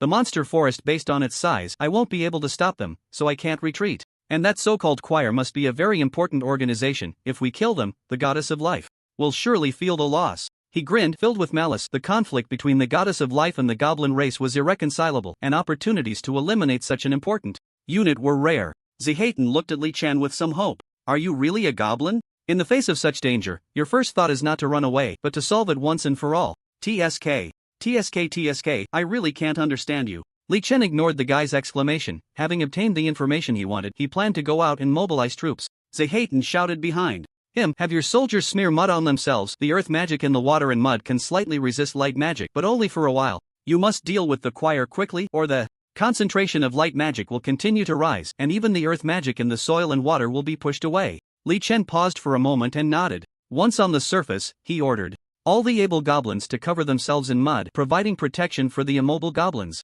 Then he gathered all the officers for a meeting to inform them of the current situation. Upon hearing that their heat and itchiness were due to the enemy's attack, the officers were furious, but a deep fear also arose within them. If the enemy were to swing swords and blades in front of them, they would not be afraid. They would charge forward and kill the opponent with their rifles and bayonets. But this invisible, intangible, and ever-present form of attack truly frightened them. Seeing the fear on their faces, Li Chen slammed the table and shouted loudly, what the hell is that expression on your faces? Ha! Are you scared? Standing here are the tough bones who have fought their way from the Alliance territory, the ones who can urinate 3 yards against the wind, who have killed enemies more than 10 times their number and achieved great military feats, the officers of the punishment army, a presence that terrifies the enemy. What? Now you're afraid. Everyone present instantly straightened their backs and stopped scratching their unbearably itchy skin, staring resolutely at Li Chen. Boss, we are not afraid. Li Chen nodded in satisfaction. That's it. Keep that spirit. You are the soldiers of the punishment army. No matter what enemy you face, you must charge forward decisively, sending bullets and bayonets into the enemy's bodies.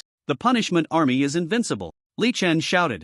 And the officers responded with excitement, shouting, the punishment army is invincible. They shouted it 3 times, and the atmosphere was stirred up. Li Chen turned and pointed to the west. Soldiers, the enemy choir is in that direction, protected by the enemy's main force at the core. I want all of you to charge into the enemy's position with me, tear apart their defenses, rush to the choir, smash their skulls, break their bones, rip their throats, and kill every single one of them. Leave none alive. His expression was fierce and crazed as he roared, the minions of the goddess of life, the choir, have used anti-intelligent biological weapons. These weapons indiscriminately slaughter us. All the pregnant livestock have miscarried. These children didn't even have time to see the colors of this world before being killed by the enemy's evil weapons. First the embryos, then the new recruits, and next our soldiers. Tell me, are you angry? The goblins breathed heavily, their expressions fierce. Having followed Li Chen for so long, they had developed a sense of honor and shame, and now was the time for Li Chen to reap the rewards. All the officers roared in anger, kill them, kill every single one of them.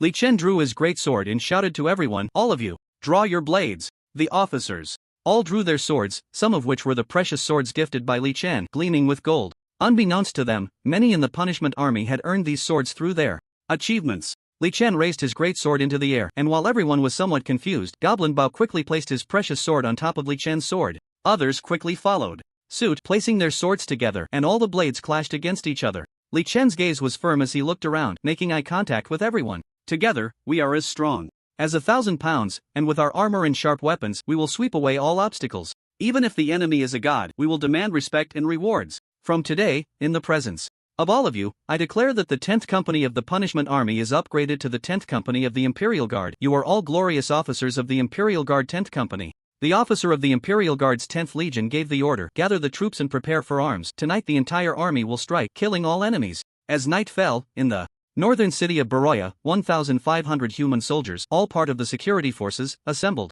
They donned chainmail, leather armor, helmets, and armed themselves with shields, maces, and various standard weapons. Li Chen planned to launch a surprise attack on the enemy's main force from the west, fearing that reinforcements would come from the guards stationed at the north and south city gates. Therefore, he distributed weapons and equipment to the security forces, dividing them into two groups, intending to proactively strike from the north and south city gates, engaging the enemy in close combat to prevent them from supporting their main force. The leader of the security forces at the north city gate was Knight Leo and Keshi. Kashi felt uneasy. His brother was at the south city gate, alongside the deputy commander of the security forces and a large goblin. He was somewhat worried about his brother's safety. Cautiously, he moved closer to Knight Leo and whispered, "My lord, is something wrong? Why haven't I seen the punishment army patrolling these past few days?" Knight Leo, who was quietly waiting for the deployment time, glanced at him. "Kid, remember this, don't ask what you shouldn't. Just follow orders, otherwise, losing the hard-earned future is minor, but losing your life is major." Kashi replied obediently,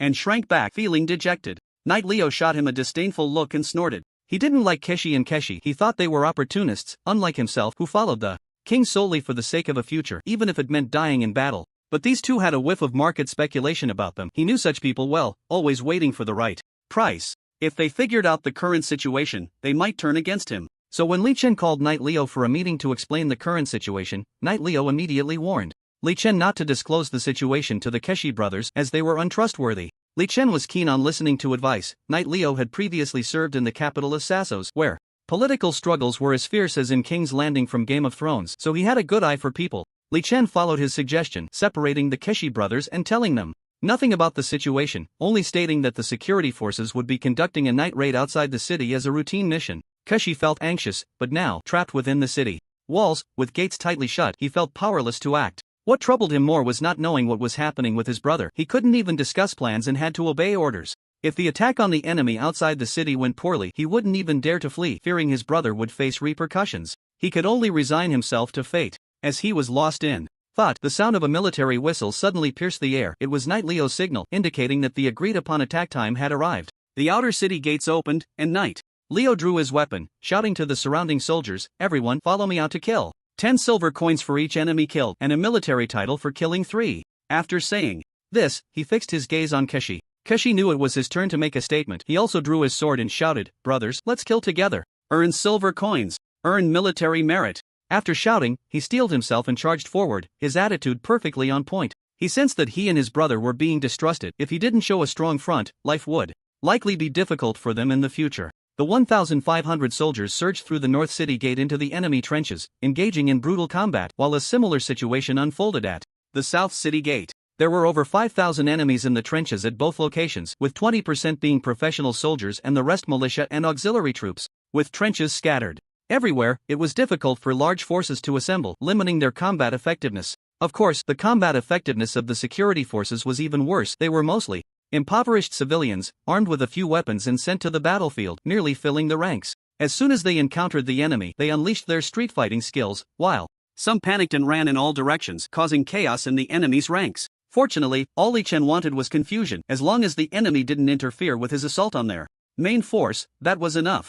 The West City Gate opened, and 1,200 punishment troops, 500 musket militia, 2,500 heavy armored goblins, and 4 cannons, along with ogres, marched out in an orderly fashion through the city gate. Once the troops exited the city, they immediately spread out, with cannons and muskets at the forefront and heavy armored goblins guarding the flanks of the formation. Li Chen glanced at the enemy's position. It was pitch black at night, and there wasn't a soul in the enemy's trenches, but he knew the enemy was ready. As soon as he led his team forward, the enemy would surge out from all sides to fight him to the death. Li Chen drew his great sword and pointed west, raising his voice so that everyone could hear him. Soldiers, that direction is the enemy. Tonight, we have only one objective: to push steadily forward and kill everyone you see. Advance. Punishment troops are mighty. Punishment troops are mighty. Everyone shouted in unison, their voices soaring into the sky, startling a flock of nightbirds into flight. The troops began to advance, maintaining a rough formation, their steps resolute, the sound of armor clinking echoing in the night. As they reached the trenches, they did not pause at all, directly leaping over the trench, while the cannons were carried along without hesitation. The human positions were crisscrossed with trenches, and if Li Chen wanted to maintain formation, he had to slow down his pace. If the troops became disordered, the enemy could take advantage of their numbers to disrupt them. Fortunately, Li Chen was leading elite troops, along with 310 system soldiers, totaling 4,200 men who could advance and retreat with precision. Once all the troops entered the trench, the enemy finally launched their attack, a wailing sound echoing through the night, followed by the sound of many footsteps approaching from all directions. Enemy attack. Free fire. Li Chen saw a squad of enemy soldiers surge out of the trench, raising their muskets to fire, taking down the first soldier who ran ahead. Enemy soldiers attacked from several trenches simultaneously, their battle cries deafening, trying to charge into the goblin formation and engage in close combat.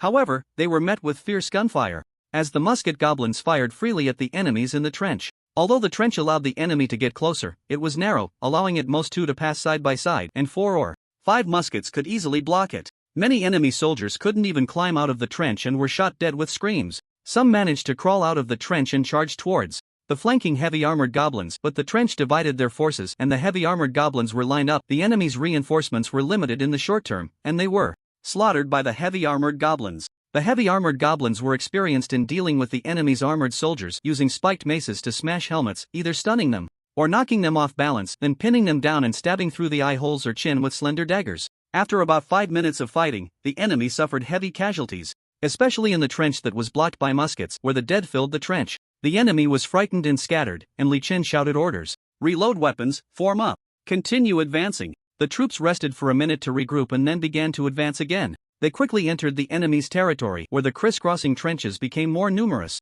and the enemy's attacks grew more intense, charging out from various odd places to engage in close combat with the goblins, resulting in a few casualties. The enemy had also dug some traps in advance, and the goblins occasionally stepped into them and fell into pits filled with wooden spikes. However, there were no significant casualties. The soldiers either wore horned crocodile armor or full armor, and falling in would only break the wooden spikes, making it impossible for them to penetrate through. Bang bang bang! Gunshots echoed through the night, the enemy's attack growing weaker. Their morale was already low, and the darkness further diminished their strength. After so many had died, the enemy began to flee, discarding their weapons and turning to run. The soldiers of the punishment army, fueled by momentum, killed every visible enemy and continued to advance deeper into enemy territory. They crossed trench after trench, dispatching wounded foes, and it seemed to be going smoothly, but some soldiers suddenly collapsed as they walked. The deeper they went, the higher the concentration of light magic, and the soldiers felt an increasing sting on their skin. Some of the weaker soldiers even fell to the ground, struggling to breathe, and continuing forward could be life-threatening.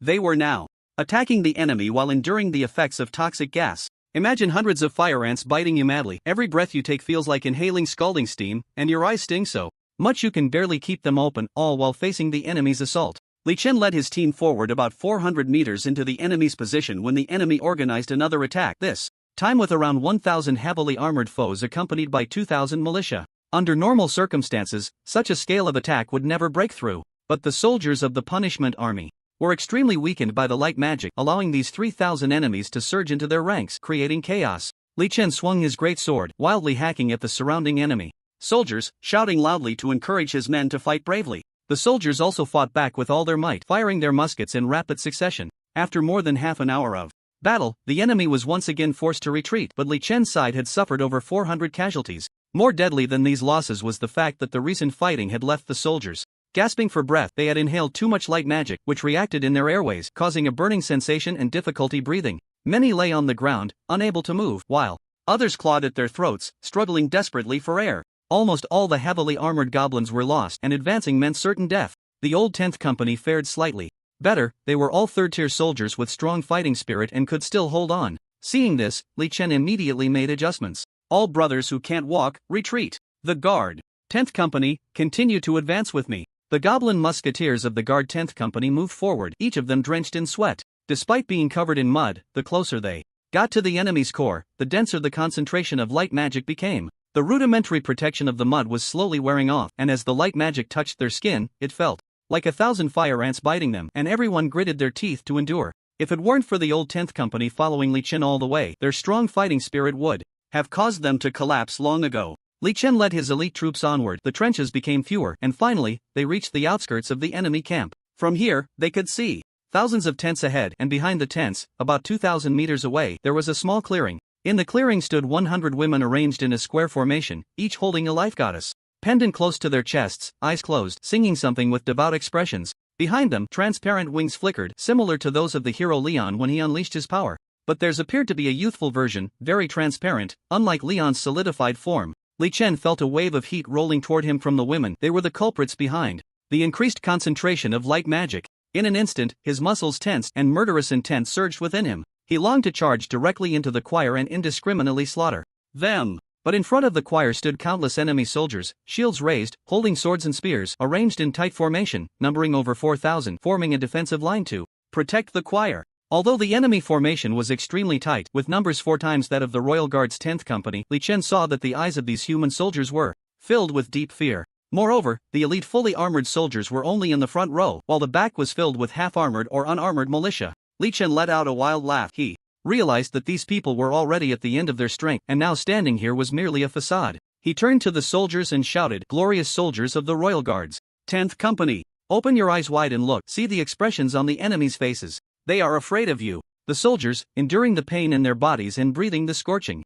air, widened their eyes to observe the expressions of the enemy across from them. Just as Li Chen had said, the faces of the enemy were all filled with fear. They inexplicably felt a surge of energy, and the corners of their mouths involuntarily curled up in arrogance. Li Chen continued to roar, "Glorious Royal Guard's 10th Company, the enemy's expressions are so fearful and ugly. This is what you have earned with your blood and sweat. With your flying bullets and advancing bayonets, you have made the enemy see us as invincible demons. Now, I want you to reinforce this impression in the enemy's minds. Everyone, charge with your bayonets." Swish, swish, swish. Everyone drew their bayonets from their waists and fixed them tightly onto their gun muzzles. Li Chen pointed forward with his great sword. "Glorious Punishment Army, glorious Royal Guard's 10th Company, charge with me. Bring your firearms to the enemy's chests and fire.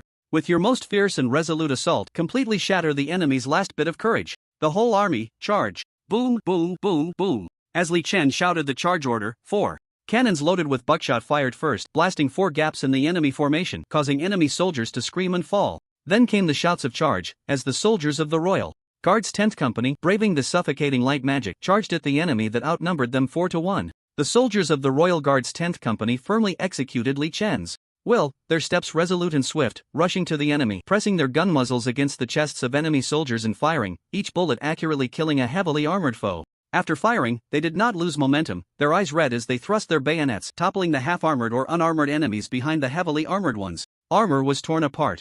Swords clashed, men shouted as they attacked each other, blood spilling everywhere. 2 kilometers away from the battlefield, beautiful girls were singing in unison. "The light of the divine shines upon the world, dispelling pain and darkness, guiding the lost souls towards the path ahead, leading the strayed lambs to the true kingdom of the gods." Saint Vivian stood at the front of the choir, guiding everyone in the chorus. Whenever a section was accurately sung by all the characters, the pure pendant on her forehead would emit a pure white light. This pendant and Vivian became the focal point of the magic array, with 100 choir girls becoming the magical text, their singing driving the flow of magic, increasing the concentration of light magic in the surrounding space. The beautiful and sacred voices flowed from the pretty little mouths, forming a stark contrast to the men fighting in the front lines, the beautiful and pure women merely 2 kilometers away from the brutal battlefield, creating a surreal sense of disconnection from reality. Li Chen was like a wild beast on the battlefield, charging into the enemy ranks, wildly swinging his great sword to kill. He had become bloodthirsty, the intense light magic making each breath feel like drinking boiling water through his nostrils, his skin transforming from an itchy pain to a burning agony, tears streaming from his tear ducts, and his eyeballs felt as if they were being pricked by needles. Kill, kill, kill. Glorious Punishment Army. Brave.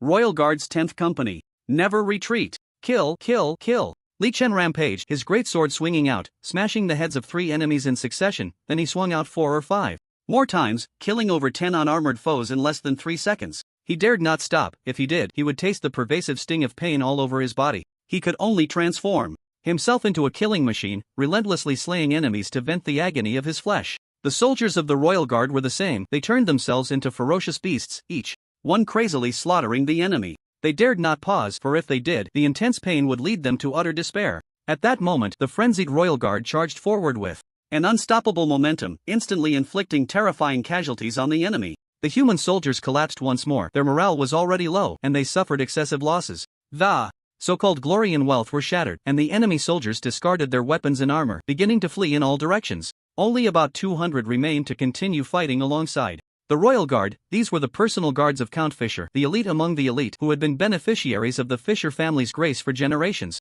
eating the king's salary, serving the king's cause. At this final moment, the personal guards also risked their lives, desperately repaying the Fisher family's kindness. However, before the mad soldiers of the Royal Guard, these elites melted away like snowflakes, stabbed by bayonets, struck by rifle butts, and shot by bullets, taking their lives with them. Glory and loyalty shattered along with their bodies, mingling with the earth, waiting to rot into dust. Li Chen shouted various inspiring slogans while wielding his great sword to kill. He was covered in blood, having slain over 20 enemies. He saw that the enemies on the battlefield were nearly gone, with the core target still singing in the distance. Knowing he could not delay any longer, he shouted, "Warriors, charge! With me! Eliminate the minions of the evil god! Bring them the punishment of death!" After shouting, he didn't care how many followed him and strode towards the choir. Knight Thor, guarding beside Vivian, was equally shocked to see the monsters approaching. As a senior military officer of the Goddess of Life's church, he knew all too well how powerful the choir's sacred arts were. No monster could withstand the sacred arts and approach. The pain felt like flames burning their bodies, something no monster could endure. Yet right before his eyes, a demon army had managed to do so. A demon army of less than 1,000, composed of the lowest and weakest goblins, who actually resisted the pain brought by the sacred arts with sheer will and launched such a determined attack against them. At that moment, he surprisingly felt respect for the formidable enemy. Holy Knights, engage the enemy! Knight Thor shouted, and 300 knights drew their swords, raising their pure iron round shields as they advanced towards Li Chen and his group. They were the glorious Holy Knights, the earthly messengers of the Goddess of Life, the sword and shield protecting the world from the harm of monsters. As long as they existed, the members of the choir would not suffer a scratch. The 300 Holy Knights had already gathered together, forming the choir's last line of defense. Upon receiving the order to attack, everyone raised their shields and drew their swords, charging at the oncoming goblins. More than 500 people followed Li Chen into the charge, including ogres, while other soldiers of the punitive army were still entangled with Count Fisher's elite personal guards. These 500 were driven nearly mad by the intense light magic. The severe pain turned their brains into a single thread, with their scant rationality focused solely on obeying their leader's commands. If the leader ordered them to charge, they charged. If he ordered them to kill, they killed. If he ordered them to die, they went to die, the pain robbing them of any ability to think. Kill! Glorious Royal Guard, slay all enemies before you. Scatter the shadows of the evil god that hang over the goblin race. Strike your weapons at the evil minions of the evil god. Use everything to carve out our future. His roar echoed throughout the battlefield, causing the frenzied goblins to shout in response. In the next moment, 2 waves of black and green collided violently, unleashing the most brutal slaughter. Firearms shattered plate armor at close range. Holy Knights swung their swords to sever limbs, and ogres sent bodies flying. In front of Li Chen stood Knight Thor, or rather, Knight Thor was the tallest and best equipped opponent Li Chen had faced. He believed this goblin was the special leader mentioned in the intelligence. As long as he killed him, the other goblins would fall into panic, their morale would collapse, and they would scatter. The two sides quickly closed in, and Knight Thor raised his sword to stab at Li Chen. But now, with the buff activated, Li Chen was no different from someone who had been invigorated. He gathered all his strength and swung his greatsword down fiercely. That enormous, intimidating sword, which an ordinary person could use for bench pressing, was swung with the speed of a rapier, startling Knight Thor, who trembled slightly, causing his thrust to veer off, and he raised his shield with his left hand to protect himself. With a loud bang, the greatsword clashed against the iron round shield, erupting into a brilliant spark in the night. Knight Thor grunted, directly kneeling on one knee from the tremendous force of the blow. His shield was the type that fit over the left hand, and his left hand had gone numb, the iron shield dented significantly. Knight Thor's face was filled with horror. How could this goblin possess such terrifying strength? He had no time to think further, as Li Chen had already raised his greatsword to strike down at his head. Although he wore a helmet, the opponent's immense power could definitely crush the helmet and shatter his skull. He hurriedly raised his shield to block, and again there was a loud bang. The shield deformed beyond recognition, and Knight Thor let out a scream, feeling as if his left hand had broken. Li Chen raised his sword for a third strike, and Knight Thor panicked. If another hit came, he would undoubtedly die. He quickly swung his sword, unleashing 3 arcs of light. Upon seeing the sword light, Li Chen's heart sank. He remembered the hero Leon, whose sword could unleash a terrifyingly brutal sword light that easily shattered armor and crushed foes. Damn! This guy can't possibly be a hero-level opponent too, can he? Li Chen stepped back and raised his great sword to block in front of him. The 3 arcs of light struck the great sword, producing 3 metallic clangs. Li Chen quickly checked his great sword and found only 3 thin scratches on the blade, very shallow, causing no substantial damage. Li Chen immediately breathed a sigh of relief. Was that it? The hero Leon could easily break his great sword with a casual swing, and this guy could only leave minor scratches? He was nothing but a weakling. Li Chen sneered and swung his great sword again. As long as he dealt with these 300 heavily armored enemies, he could wipe out those 100 women who were as weak as a chicken. Li Chen quickly closed in on Knight Thor and swung his sword down fiercely. Knight Thor raised his sword to block the force. He held his sword with one hand to counter Li Chen's two-handed strike, but he couldn't block it. The great sword pressed down on his single-handed sword, striking his shoulder armor and deforming it, shattering Knight Thor's shoulder bone. Knight Thor let out a scream, and Li Chen swiftly raised his great sword again, preparing to strike a second time. Knight Thor internally lamented, and what terrified him even more was that the 500 goblins around him were clashing with his troops, actually overpowering the Holy Knights. Even when the Holy Knights pierced the enemies' bellies with their swords, the enemies would cling to their arms and bite them fiercely with their teeth. With such terrifying combat will, over 300 of them were on the brink of collapse, and the divine Holy Knights were actually being overwhelmed by the monstrous enemies? Just as Knight Thor's skull was about to be shattered by Li Chen, at this critical moment, Vivian, who was commanding the choir from the rear, opened her tightly shut eyes. She gently drew the sword from her waist, the tip aimed directly at the goblins entangled with the Holy Knights, her movements graceful and beautiful. Oh, great goddess! Please grant your power to me, vanquish the evil, dispel the darkness, clear the gloom from people's hearts, take away the suffering of the world, Holy Light technique. The 100 members of the choir shouted in unison. Holy Light! A beam of pure white light, as thick as a small finger, shot down from the sky, illuminating the chaotic battlefield in the center. Immediately, the light expanded into a 50-meter wide circle, turning the night into day, as a massive amount of light energy rained down from the heavens, enveloping the main battlefield. The paladins under the holy light were warmed and rejuvenated, their stamina restored, and the injuries of the wounded healed rapidly.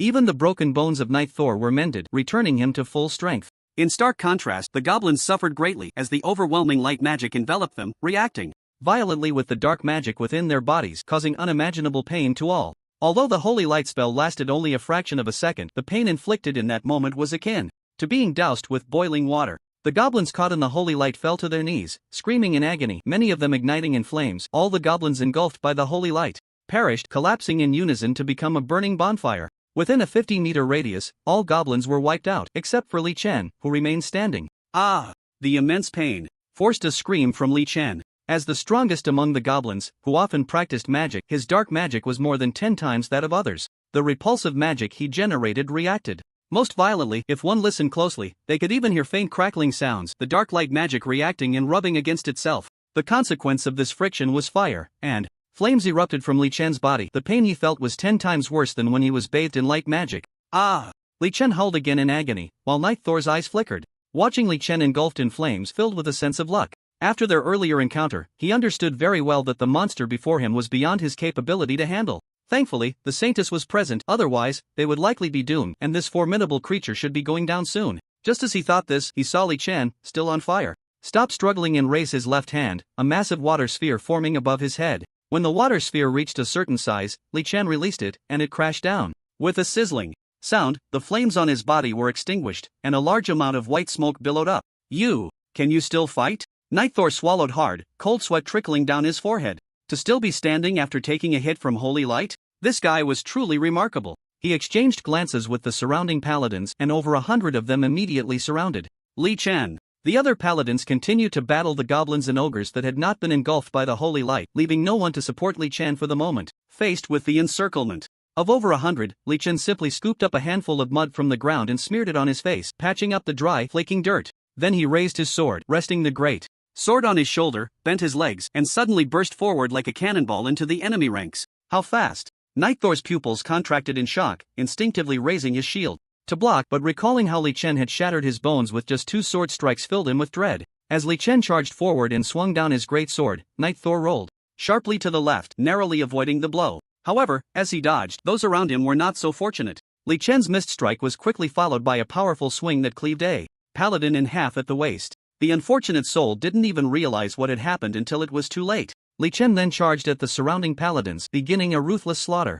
His great sword was heavy and sharp, and with his immense strength, the plate armor worn by his enemies was nothing more than flimsy tin, easily sliced open with a single blow, spilling their filthy entrails everywhere. He continuously killed 4 paladins and angrily shouted to the sky, "Damn it, that hurts." After shouting, he kicked a paladin charging at him in the chest, sending the guy flying backward. His breastplate caved in, ribs broken, and he spat out blood before dying. Li Chen was like a reaper reborn, his great sword dancing with ferocity, creating a pile of mangled corpses. This greatly drained his stamina, but the blessing of the Earth Goddess allowed a steady stream of energy to flow into his body from the ground, replenishing his losses and driving this war machine. Quick, quick, quick! Stop him! Stop him! Night Thor shouted loudly, urging the other paladins to block him. He saw that although Li Chen was slaughtering wildly, his steps were consciously moving toward the choir. He knew what this monster was thinking. He absolutely could not let him break through the defense. If this monster reached the choir, the terrifying consequences were unimaginable. The other paladins also understood Li Chen's intentions and surrounded him, blocking his path forward.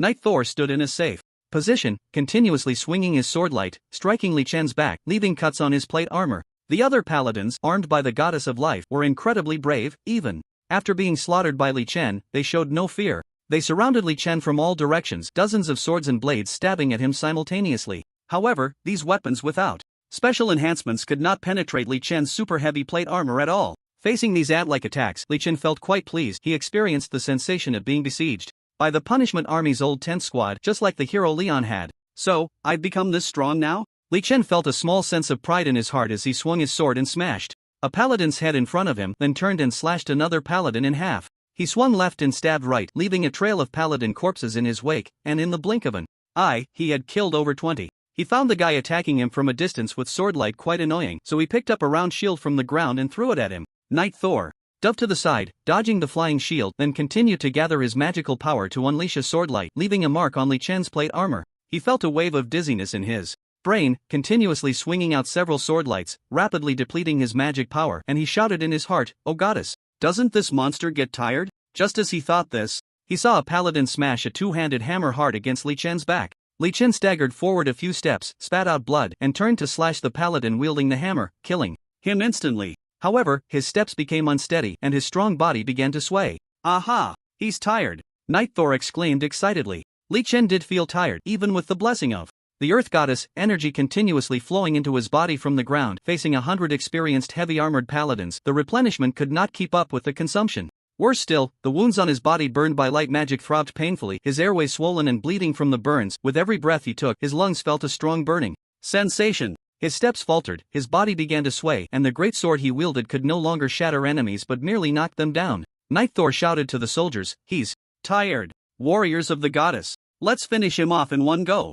Saying this, he charged forward, wanting to be the first to take Li Chen's head, but Li Chen merely raised his sword and struck the guy's shield, sending Night Thor flying back along the same path. Night Thor crashed to the ground, feeling pain all over his body, and he was greatly alarmed. How could this guy still have strength? Li Chen swung out his last sword, squeezing out the final bit of strength. He could no longer hold the great sword, so he plunged it into the ground and breathed rapidly.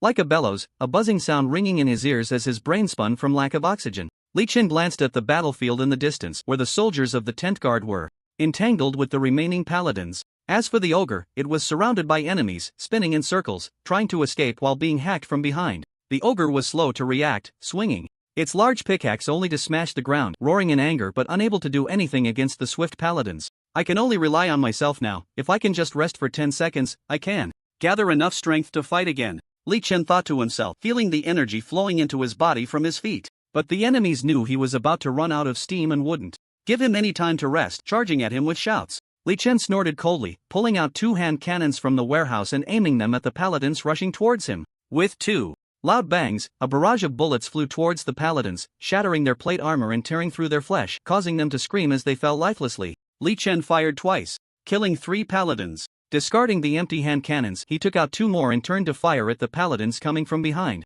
Another round of bullets shot out, knocking down several paladins behind him. Just like that, he kept pulling out hand cannons, unleashing a hail of bullets on the encircling paladins, and in the blink of an eye, over 30 paladins had already fallen to his gunfire. Night Tor rose again from the ground, his eyes filled with fear as he looked at Li Chen. Why is this monster so hard to kill? Why is it so hard to kill? Li Chen finished off all the hand cannons in the warehouse, scattering the paladins around him. Feeling a bit of his strength return, he pulled up the great sword from the ground and quickly rushed towards the choir in the distance. Bastard! Where do you think you're going? Stay here! Night Tor was alarmed. The choir was not only an important force of the goddess of life's church, but it also contained his beloved, and he absolutely could not allow that. He discarded his severely deformed shield and picked up his sword, chasing after Li Chen's retreating figure. The other paladins, stunned by Li Chen's killing spree, also regained their courage and charged at him again. Li Chen sprinted a few steps towards the choir, hearing the footsteps of the pursuers getting closer behind him, and a wicked smile appeared on his face.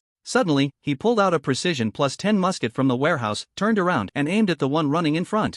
This counterattack was a technique he learned from the hero Leon, which had surprised him back then. Now, using this skill, the effect was outstanding. The guy who seemed to be the leader of the paladins was shot in the chest, screaming as he fell. Those shot in the chest were basically doomed. The other paladins shouted in panic for their leader and rushed to help him. In truth, they were a bit afraid of Li Chen and didn't dare to continue fighting, merely looking for an excuse to assist their fallen comrade instead of advancing. This was not their fault, having lost over 50 men to Li Chen alone. Their numbers had been halved without breaking, which showed that the paladins were still quite elite. Seeing 50 people rush to help one, Li Chen laughed mockingly, knowing they were afraid, and took the opportunity to charge towards the choir. But he hadn't run far when suddenly, the concentration of light magic in the surrounding air surged again, and a beam of holy light descended from the sky, illuminating the night as bright as day. Damn! Not again! Li Chen shouted, but there was nothing he could do, only lowering his head to shield his eyes with his hands. The saintess, while directing the choir to sing, kept an eye on the battlefield. When she saw her beloved Night Tor being struck down and spitting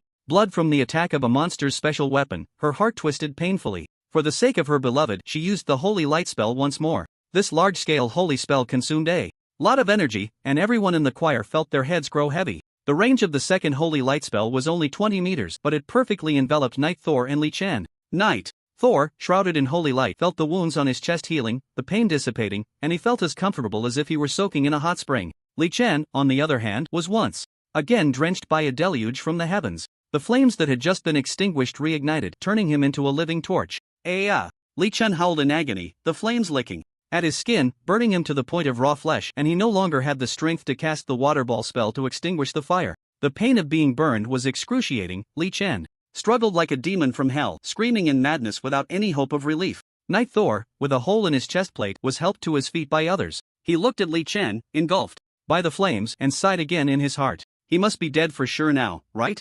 Absolutely dead, right? Then he saw that the torch-like Li Chen had a small glass vial in his hand filled with a scarlet potion. Li Chen tossed the vial into his mouth and crushed it, the red liquid flowing into his belly, instantly turning his eyes blood red and doubling his strength, while driving away all pain. The radiance of the goddess shines upon the world. Those who are kind and benevolent shall be blessed, dispelling all gloom from the world. Great love calls to humanity. The choir of women sang in unison, layers of magical light spreading out. However, they were no longer able to devote 100% of their energy to singing as they had at first. Instead, they opened their eyes and looked towards the distant battlefield. Roar! After drinking the potion, Li Chen let out a furious roar. Werewolf serum removes negative status within 10 seconds of consumption, double strength, then rapidly loses stamina, with a chance of transforming into a werewolf, excessive body hair growth, liver and kidney failure, and diminished sensory abilities. Love from the brave Leon. His heart became an engine, driving the blood within him to flow rapidly, the adrenal medulla entering a frenzy, a large amount of adrenaline flooding his veins, carried throughout his body by the swiftly flowing blood. The pain was expelled, his muscles swelled violently, and Li Chen felt an incredibly terrifying power coursing through him, his vitality attribute doubling to 50. His eyes were blood red, and he felt that he could kill all the enemies present, but he knew this was all temporary. This state could only last for a little over 10 seconds. After his explosive transformation, Li Chen did not engage with the paladins, instead crashing through the enemies blocking his path and charging towards the choir. His thigh and glute muscles were as solid as rock, each step sinking deep into the ground, covering 4 to 5 meters with every stride. The beast-like light flickered in his crimson eyes, fixated on the choir a kilometer away. Stop him! Quickly, stop him! Night Thor shouted with a heart-wrenching cry, shaking off the soldiers supporting him, and was the first to chase after Li Chen. The other paladins also reacted, sprinting to pursue. But just then, a sudden thunderous explosion echoed from afar, a barrage of steel balls raining into the paladin ranks, instantly killing dozens. Goblin led the artillery, braving the magical light in the air, using all his strength to fire this last shot. Goblin's body went limp, collapsing beside the cannon. His airway completely burned and blocked, and with his last willpower he fired the final shot, leaving him with no strength left. The paladins hit by the buckshot instantly lost more than half their numbers, many falling to the ground screaming, morale suffering a devastating blow, and no one pursued Li Chen anymore. They all began to flee for their lives. Night Thor was grazed by a bullet, which tore through his thigh muscle, causing him to scream and fall to the ground. This left him unable to continue the chase, watching with bloodshot eyes as the monster approached the choir. Li Chen had completely lost his mind. His only target was the choir that was singing before him. These damned enemies sang in unison to praise the goddess of life. A strong light magic emanating from the formation they created. The closer he got to the choir, the denser the light magic became, and the flames igniting on his body grew larger, intensifying his pain. At that moment, Li Chen seemed to smell the aroma of roasted meat coming from himself, but the werewolf serum immunized him against all suffering, propelling him forward, engulfed in flames. 700 meters, 500 meters, 400 meters, 300 meters. He was getting closer to the choir, and the voices of the choir girls began to tremble. Their eyes widened in terror as they watched the flaming monster charge towards them. No! Night Thor, dragging his broken leg, could not catch up to Li Chen despite his best efforts, only able to let out a heart-wrenching scream. 200 meters, 100 meters. Li Chen took the last explosive barrel from the warehouse and ignited the fuse with the flames on his body. He cradled the barrel with one hand and supported the bottom with the other, then hurled it with all his might, a strike that pierced the stars. The explosive barrel shot out like a cannonball fired from a heavy artillery, crossing the 100-meter distance, tracing a graceful arc in the air, and accurately smashing into the center of the choir, knocking over one of the choir girls. The explosive barrel weighed 13 kilograms, and the unfortunate soul struck by it didn't even let out a whimper, instantly crushed to death. The choir girls erupted into chaos. Although terrified, they continued to sing with trembling voices. They were part of the magic formation, and if they stopped singing, the entire formation would be affected. They had been taught that even if mountains fell before them, they must continue to sing without changing their expression. Li Chen used all his strength to throw the explosive barrel. Just as the effect of the werewolf serum wore off, his immense power rapidly fading, a deep weakness bursting forth from the depths of his soul. Plus, after expending all his energy to throw the barrel, he lost his balance and fell to the ground, rolling forward twice. Li Chen had nearly lost all ability to move. His body felt weak and soft, yet his charred face was filled with a smile. He grinned and whispered, 3, 2, 1. Boom! A deafening explosion rang out, the ground shook violently, and the explosive barrel detonated amidst the densely packed choir, sending numerous shattered bodies flying into the air. The beautiful harmonious singing turned into chaotic screams after the thunderous blast. The casualties from this explosive barrel were horrifying. All 100 members of the choir were affected, the close-range explosion inflicting fatal injuries. Those closest to the blast were turned into a rain of shattered corpses, while those slightly farther away had their insides ruptured by the explosion, collapsing to the ground. With over 100 nearly all dead. Ha ha ha ha, cough cough cough. Li Chen laughed maniacally, feeling the surrounding light magic dissipate at an astonishing speed. Other types of magic were rapidly flooding into this space, diluting the dense light magic, and it wouldn't be long before this space returned to normal magical levels. No! Night Thor let out a heart-wrenching scream as he saw a violent explosion erupt within the choir, the beautiful figure he cared about most engulfed by black smoke. When the dust settled, Saint Vivian lay motionless on the ground, like a wilting flower. Night Thor felt as if his soul had shattered, and life seemed to lose its meaning. He knelt on the ground, tears streaming down his face as he looked at the figure that had been blown to the ground. However, perhaps blessed by the goddess of life, that graceful figure surprisingly struggled to rise from the ground. Saint Vivian knelt on the ground, blood streaming from her eyes and nose, seemingly still unaware of the situation. She coughed up a mouthful of blood and suddenly saw a broken corpse on the ground, her face filled with disbelief as she looked around, surrounded by the bodies of the choir girls. Dear everyone! Vivian felt as if struck by lightning, tears streaming down the corners of her eyes. She felt her heart tearing apart with pain. The once joyful group of friends had now turned into cold, shattered corpses. Why? Why is this happening? Overwhelmed with grief, Vivian suddenly sensed a gaze upon her. She immediately turned her head and locked eyes with Night Thor, who was several hundred meters away. At that moment, Vivian felt as helpless as an injured kitten. reaching out her hand towards Night Thor. Vivian. Night Thor also extended his hand, and the two souls who loved each other merged in that instant, their eyes only for one another, oblivious to the surrounding smoke and bloodshed. What a sincere love, what a tragic affection. However, in the next moment, a gunshot rang out, and a burst of blood mist erupted from Vivian's shoulder as she let out a scream and collapsed to the ground. Night Thor's pupils instantly constricted as he looked at Li Chen, who was almost burnt to a crisp. This monster had somehow straightened up and was sitting on the ground holding an unknown weapon. Damn it! I knew you bastards were hard to kill. Li Chen roared inwardly, discarding his empty firearm and pulling out a new one from the warehouse, struggling to aim. Vivian, run! Night Thor shouted, but at such a distance, Vivian couldn't hear him. Yet she wasn't foolish, she quickly realized the danger. Li Chen's murderous intent was overwhelming, and without time to think, Vivian clutched her bleeding shoulder and stumbled towards the battlefield's edge. She wasn't running fast, the close-range explosion had caused her significant injury. Normally, Li Chen could easily score a headshot, but now, he was in the worst state imaginable. Even with both hands on the firearm, he was shaking like a Parkinson's patient. To make matters worse, the side effects of the werewolf serum were severe. He was experiencing a conduit effect, with large black circles spreading from the periphery of his vision towards the center, causing him to lose nearly 40% of his sight. After a long moment of aiming, he pulled the trigger, and predictably, the shot missed, hitting the ground beside Vivian and kicking up a small cloud of dirt. Vivian was startled and continued to run forward, feeling as if a vicious wolf was stalking her from behind, intent on using all its strength to kill her. This terrifying murderous intent was something she had never felt before in her life, nearly scaring her to death. Li Chen discarded the empty firearm and retrieved his last gun from the warehouse. This was his final chance. He aimed for a long time, but the longer he aimed, the worse his condition became, losing more strength, the gun barrel shaking faster, and the conduit effect worsening, with 60% of his field of vision turning black. His head buzzed, as if teetering on the edge of collapse. At that moment, he couldn't even concentrate enough to use dynamic vision. It consumed mental energy, and he was on the brink of fainting, unable to employ it at all. When the front sight of the firearm aligned with the moving figure, Li Chen pulled the trigger for the third shot, then slowly lowered the gun. He missed. Li Chen sighed, watching the distant silhouette of the fleeing figure, feeling a sense of helplessness. Such a dangerous enemy had escaped this time. Next time they attacked, they would be even better prepared, and he wouldn't be able to sleep soundly for a long time. Just as he was thinking this, he suddenly heard hurried footsteps nearby, and a figure rushed past him, heading towards the retreating Saintess Vivian. Li Chen was taken aback, then fixed his gaze on that figure. The person was clad in standard horned crocodile leather armor, wearing a negative helmet and holding a firearm with a bayonet attached, a typical goblin soldier's outfit. The only difference from the other goblins was that he had a hand cannon strapped to his waist. In the punishment army, only officers above the rank of company commander are allowed to carry hand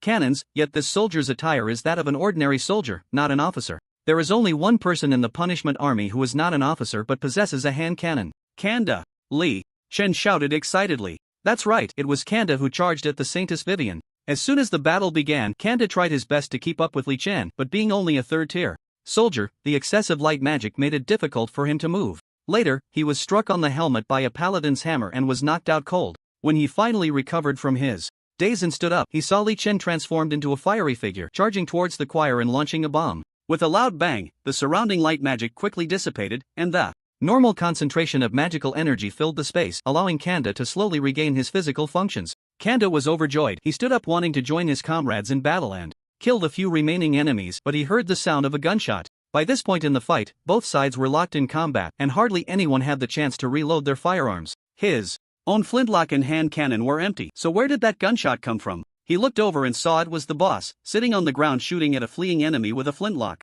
The boss was injured, having missed twice, and that enemy seemed quite important. The boss pulled out a third flintlock and was still aiming at the enemy who was running away. The enemy was getting further and further away, and Kanda felt anxious. The morale of the surrounding enemies had already collapsed, and they began to scatter and flee, so he charged forward with his bayonet towards the fleeing enemy. Since his gun was empty and he couldn't fire from a distance, he held up the flintlock with the bayonet and exerted all his strength to chase after the enemy. Kill him! Kanda heard the boss's weak roar from behind, and his running speed increased a bit. The disheveled figure ahead was getting closer. That person occasionally looked back and let out terrified screams, fleeing even more desperately. Kanda could smell the fear of that person through the air, and he accelerated to catch up to the enemy's back, then shouted in anger, "Die, you dog of the evil god!" He thrust the flintlock forward, driving the bayonet deep into Vivian's back, causing her to scream in agony as she was forced to the ground by the tremendous force. Ugh, ugh. Vivian was pinned to the ground by the bayonet, making unknown sounds as blood and foam flowed from her mouth and nose, her strength rapidly drained by the bayonet. She tightly clutched the teardrop-shaped pure pendant, seemingly seeking redemption from it. For the Alliance. For order. For the fallen warriors. Kanda stepped on her back, pulled out the bayonet, and thrust it down again, ending the life of the life goddess's saint, Vivian. No! Knight Captain Thor shouted weakly, losing and regaining, then losing again, completely shattering the nerves of this lovesick brain. But soon physical destruction descended upon him. He felt a thudding vibration behind him as the ogre charged at him with a roar. After the ogre chased off all the visible tin men, it couldn't catch up to the enemy, and the only enemy in sight was the kneeling Knight Captain Thor. It lumbered over with heavy steps, rushing up behind Knight Captain Thor, raising its pickaxe high, and brought it down with a mighty smash. Crack! Crack! Knight Captain Thor's bones and blood fused completely with the earth, indistinguishable from one another. In the early morning, the sun rose normally, casting warm golden rays upon the earth, dispelling the morning mist. As the mist cleared, the bodies left behind from last night's madness were revealed. With no human interference, the natural level of magical energy returned to normal, and the rookie goblins in the Baroya district all returned to normal, suffering only from slight burns in their respiratory tracts that caused coughing, but otherwise were mostly unharmed. Under the orders of the officers, the rookies left the city to bring back the remnants of the punishment army who had fought all night. Many people have already died. The warriors either fell to the enemy's blades or were burned to charred corpses under the radiance of holy light. The most common cause of death was suffocation from inhaling too much light magic, leading to severe burns in the respiratory tract. The 10th Company of the Punishment Army, no, it should be said the 10th Company of the Royal Guard, suffered heavy losses once again. Originally a force of over 900, now only about 500 remained alive, most of them injured. These 500 survivors bore severe burns and respiratory injuries, and it was uncertain how many would actually survive. Miss Hannah led the medical unit onto the battlefield to provide aid. Among the medical unit were 30 or 40 small figures, dressed in mage robes, casting healing spells beside the injured goblins. These children were magic apprentices recruited by the Mage Tower. When Li Chen breached the Mage Tower, he did not harm them but handed them over to Zehaten for care. Zehaten, knowing that Li Chen's assault would result in numerous injuries, entrusted the mage apprentices to Miss Hannah, allowing them to form a battlefield rescue team to treat the wounded. These little mages had low magical energy and limited spells, but each one could skillfully use healing magic. This was the first spell every mage apprentice learned upon enrollment, and they were required to master it quickly. After all, knowing healing magic could sometimes save lives. So on the first day of their enrollment, they focused solely on mastering it. With the addition of these little mage apprentices, the rescue efforts became easier. Healing orbs were pushed into the severely burned goblins, slowing their injuries and allowing them to survive. After organizing the rescue tasks, Miss Hannah went to find Li Chen, as he was the leader and needed special attention. At that moment, Li Chen lay on the ground, his entire body blackened like charcoal, suffering from severe burns. If it weren't for the rising and falling of his chest, no one would believe this lump still had life. Miss Hannah knelt before Li Chen, eager to cast a healing spell, but Li Chen reached out and grasped her small hand, pushing her away. No, don't waste your magic on me. Hurry, go save my soldiers. Li Chen's voice was extremely weak, as if he were about to die at any moment. But you. Miss Hannah wanted to say something more, but Li Chen opened his bloodshot eyes and glared fiercely. Obey my orders immediately. Seeing the determination in Li Chen's gaze, Miss Hannah dared not defy him and complied without hesitation. Li Chen coughed up a mouthful of blood and lay quietly on the ground, regulating his breath. Despite his current state, he was not putting on a show by refusing Miss Hannah's treatment. He stripped himself bare and lay on the ground, feeling the blessing of the earth goddess intensifying, a continuous flow of power surging into his body from the ground. This power was incredibly cool, dispelling the pain caused by the burns, and he lay there like a baby in its mother's embrace, feeling extraordinarily at ease. This made him realize that he didn't need any treatment at all. As long as he lay there, others might succumb to septic injuries, but for him, it was merely a sprinkle of water. So it was better to conserve Miss Hannah's magic and let her save more injured soldiers. These soldiers couldn't recover like he could, and every life saved mattered. As Li Chen quietly awaited his recovery, he heard footsteps approaching. It was Kanda. Did you handle it? Kanda nodded, revealing a teardrop-shaped pendant in his hand. Boss, as you requested, I chopped the corpse of the evil god's minion into pieces and burned it to ashes. There should be no chance of resurrection. This pendant is something I found on the corpse. It should be a special item. Li Chen gently opened his palm, and Kanda placed the pendant in his hand. Li Chen stored the teardrop-shaped pendant in his warehouse, and upon inspecting its attributes, his breath quickened.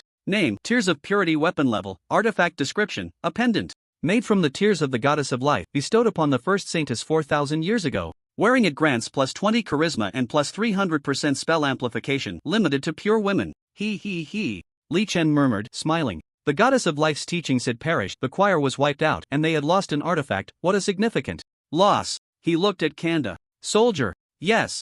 Relay my orders. The bodies of the fallen warriors are to be cremated on the spot to prevent the spread of disease, and their ashes must be properly preserved. We will take them home. Leave 2,000 new recruits here to collect the spoils, the rest return to Baroya to rest. Soldiers, go up the walls, close the city gates tightly, be cautious of the enemy's counterattack, and as for the security forces, each of them will receive 20 silver coins. Let them go to Chessburg, Ottisburg, and Heichenberg to garrison and await new orders. They were weak now and needed to recuperate. After all, the security forces were unreliable. If they saw their current state, it would be hard to avoid trouble, so it was better to send them away first to prevent any incidents. Kanda acknowledged and went to relay the orders, while Li Chen's mind was filled with the battlefield summary. You have achieved victory. Enemies killed 3,481 enemies captured. Loot obtained, grain x480. Shattered tears of purity x1. Dinars obtained 25,890. An artifact exploded? Li Chen's eyes widened as he looked at the shattered tears of purity. He took out 2 tears of purity, one was the actual loot, and the other was from the system. The system's tears of purity were dark in color, with cracks in the teardrop itself, and the system's description read, name, Shattered Tears of Purity weapon level, artifact. Description, a pendant made from the tears of the goddess of life bestowed upon the first saintess 4,000 years ago. The main body is shattered, and the magical array is severely damaged. Wearing. It grants +2 charisma and +20% spell amplification, limited to pure women. Li Chen felt he had struck gold, although the Tears of Purity had many restrictions and the application scenarios were unclear for now. This was an artifact. He decided to keep it for now and study it later. Li Chen then opened the soldier management page. Out of 310 soldiers, only 128 remained. But all could be upgraded. With a flurry of clicks, 58 of the 128 became level 5 soldiers, and 70 became level 4 soldiers. After finishing the soldier upgrades, Li Chen went to his personal attributes page. After a series of battles, he leveled up 4 times, mainly due to the last explosive barrel that detonated in the choir, giving him a significant boost in experience, as the choir's maidens were all high-level soldiers, and he had taken them all down in one go. Li Chen allocated all his attribute points to stamina, raising it to level 17. He felt that his current strength was sufficient as long as he didn't face extraordinary enemies, but his stamina was still lacking. He planned to increase his stamina, otherwise, every battle would leave him exhausted and in pain. After allocating his points, Li Chen looked at his skills. Several skill proficiencies could be upgraded. Two-handed weapon proficiency was at 127, and he had to choose one of 2 skills. Selecting Shield Destroyer, which allowed him to break any enemy shield with a single strike, regardless of the type. A conceptual level skill, Li Chen chose it without hesitation. Throwing proficiency was at 110, unlocking 2 options thanks to the choir's contribution. He chose the first one, arm span, which increased his arm length by 5 centimeters. Longer arms would allow him to use weapons more nimbly, and with longer arms came more muscle, making him stronger. The other skill he chose was Dragon Spine, which thickened his spine, giving him an unbreakable backbone. After selecting the 2 skills, Li Chen's body immediately changed. His hands grew longer, and his spine thickened. If one were to touch his spine, it would feel like touching an iron pillar. With a running proficiency of 78, he chose Iron Feet, which, as the name suggests, allows him to run continuously and quickly. After allocating his points, Li Chen's vision was bombarded with a series of pop-ups. Ding! Your battle has caught the attention of the war god. You and your soldiers have demonstrated enough bravery, and he considers this a commendable performance, bestowing blessings upon you. Vitality +1, Control +1, Stamina +1. Ding! You have gained the trait, Light Magic Resistance. Your resistance to light magic has increased by 15%.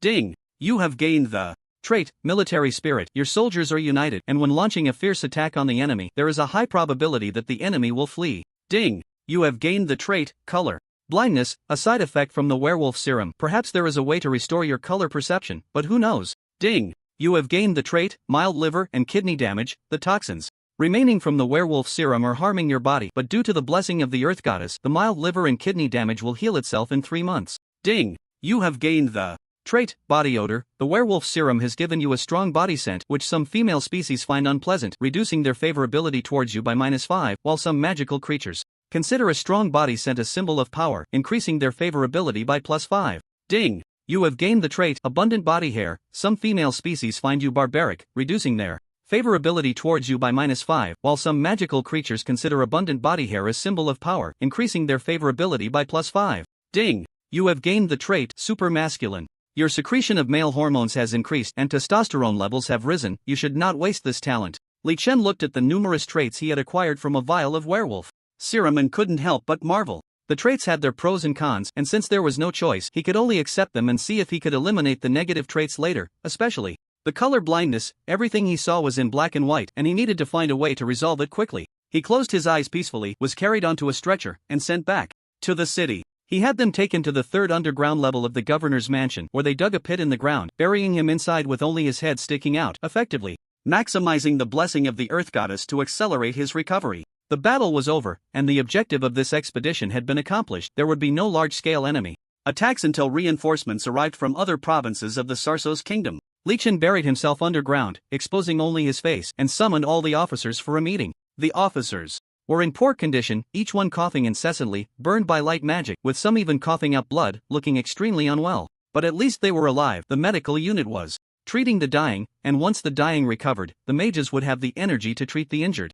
Li Chen revealed his burned face and slowly spoke, "Everyone sit down, we don't know how long this meeting will take." The officers sat down, many gasping for breath, all covered in wounds, and every movement caused pain. Li Chen began to call the roll. Goblin Spear, present.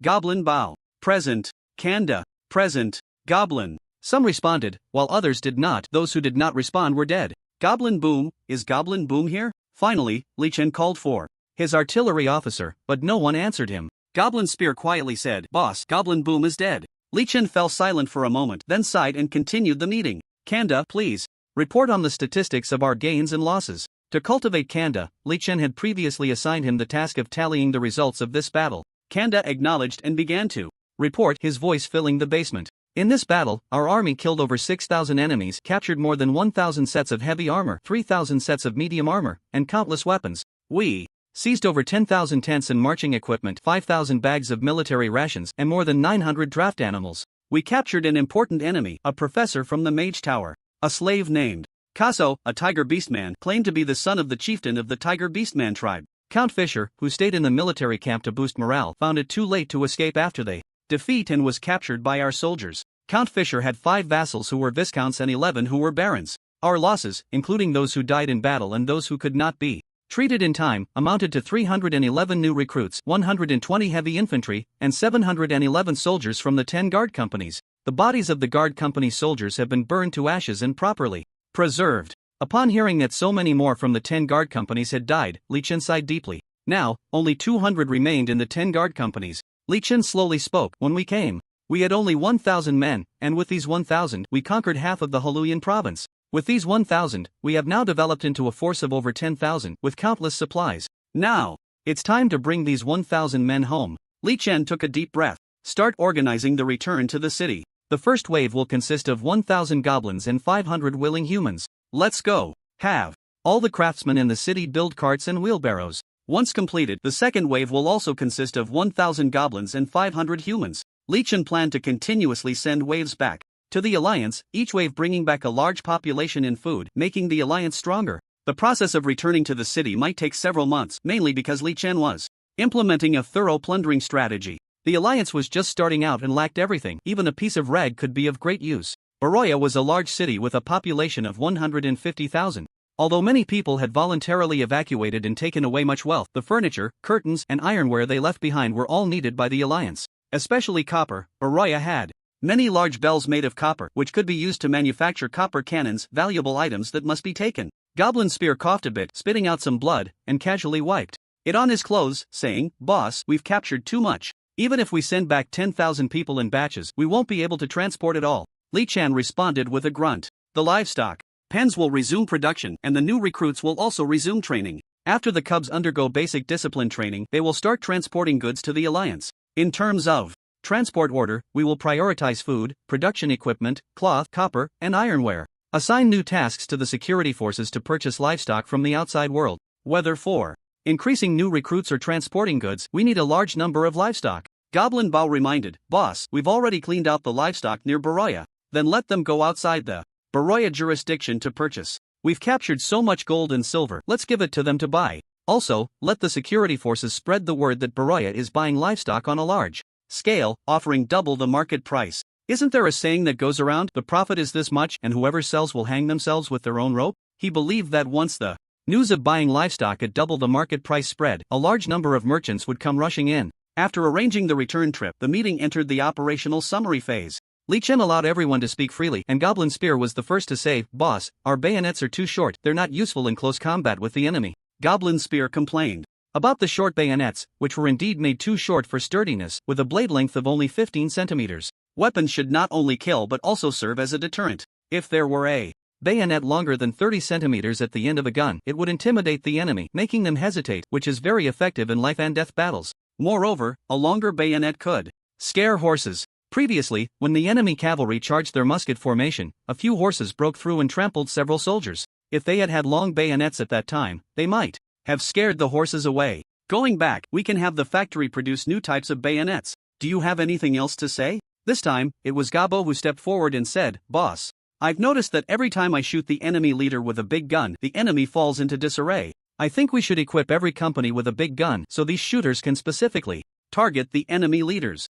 Snipers then, Li Chen nodded in agreement. Since Gabo got the big gun, he had been practicing his shooting skills every day. Reloading the big gun takes 3 minutes, making it inefficient in combat, so he always chose to shoot important enemies, as taking out a big soldier wasn't worth it. After multiple kills, he discovered that when those well-equipped, flamboyantly dressed guys died, the surrounding enemies would become chaotic. He felt this had significant tactical value and should be expanded throughout the army. Li Chen readily agreed. When we get back, let's redesign a sniper weapon. From now on, every company will have designated snipers, and we will concentrate them into a sniper company or battalion. This time, they had captured Count Fisher, and when they caught him, the guy was missing a leg. Later inquiries revealed that his leg had been shot off by Gabo, which directly led to the human coalition losing high-level command and a significant drop in cohesion. The battlefield had already proven that sniping was an effective tactic, so it must be promoted. After Gabo finished speaking, another Goblin stepped forward to talk. "Ahem. Boss, we need to find a way to increase the number of healing mages in the troops.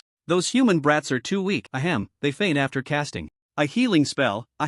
Many brothers died because they didn't receive timely healing. If every squad had a healing mage, over 200 brothers wouldn't have died." This Goblin, who spoke while coughing up blood, was Goblin, the captain of the 3rd Guard Company. Half of his soldiers died in battle, and the other half perished due to delayed healing. The entire 3rd Guard Company was wiped out, leaving him as the sole commander. With the entire company dead, he was left alone, which caused a pang in his heart. This pain stemmed mostly from the loss of power, but there was also a hint of sadness. Goblin's words made Li Chen ponder. He was barely managing to grasp the basics of magic, having learned the fireball and waterball spells. He knew very well that learning magic was not that easy. To learn magic, one must first have talent, then learn the various racial scripts and a bunch of complicated theories, and finally learn the magical script to apply spells. This difficulty was akin to educating an ordinary person to become a college student. Think of how many family and national resources it would take to educate a single college student, let alone in this low-productivity otherworld. Li Chen pulled his hand out of the dirt and scratched his itchy scalp.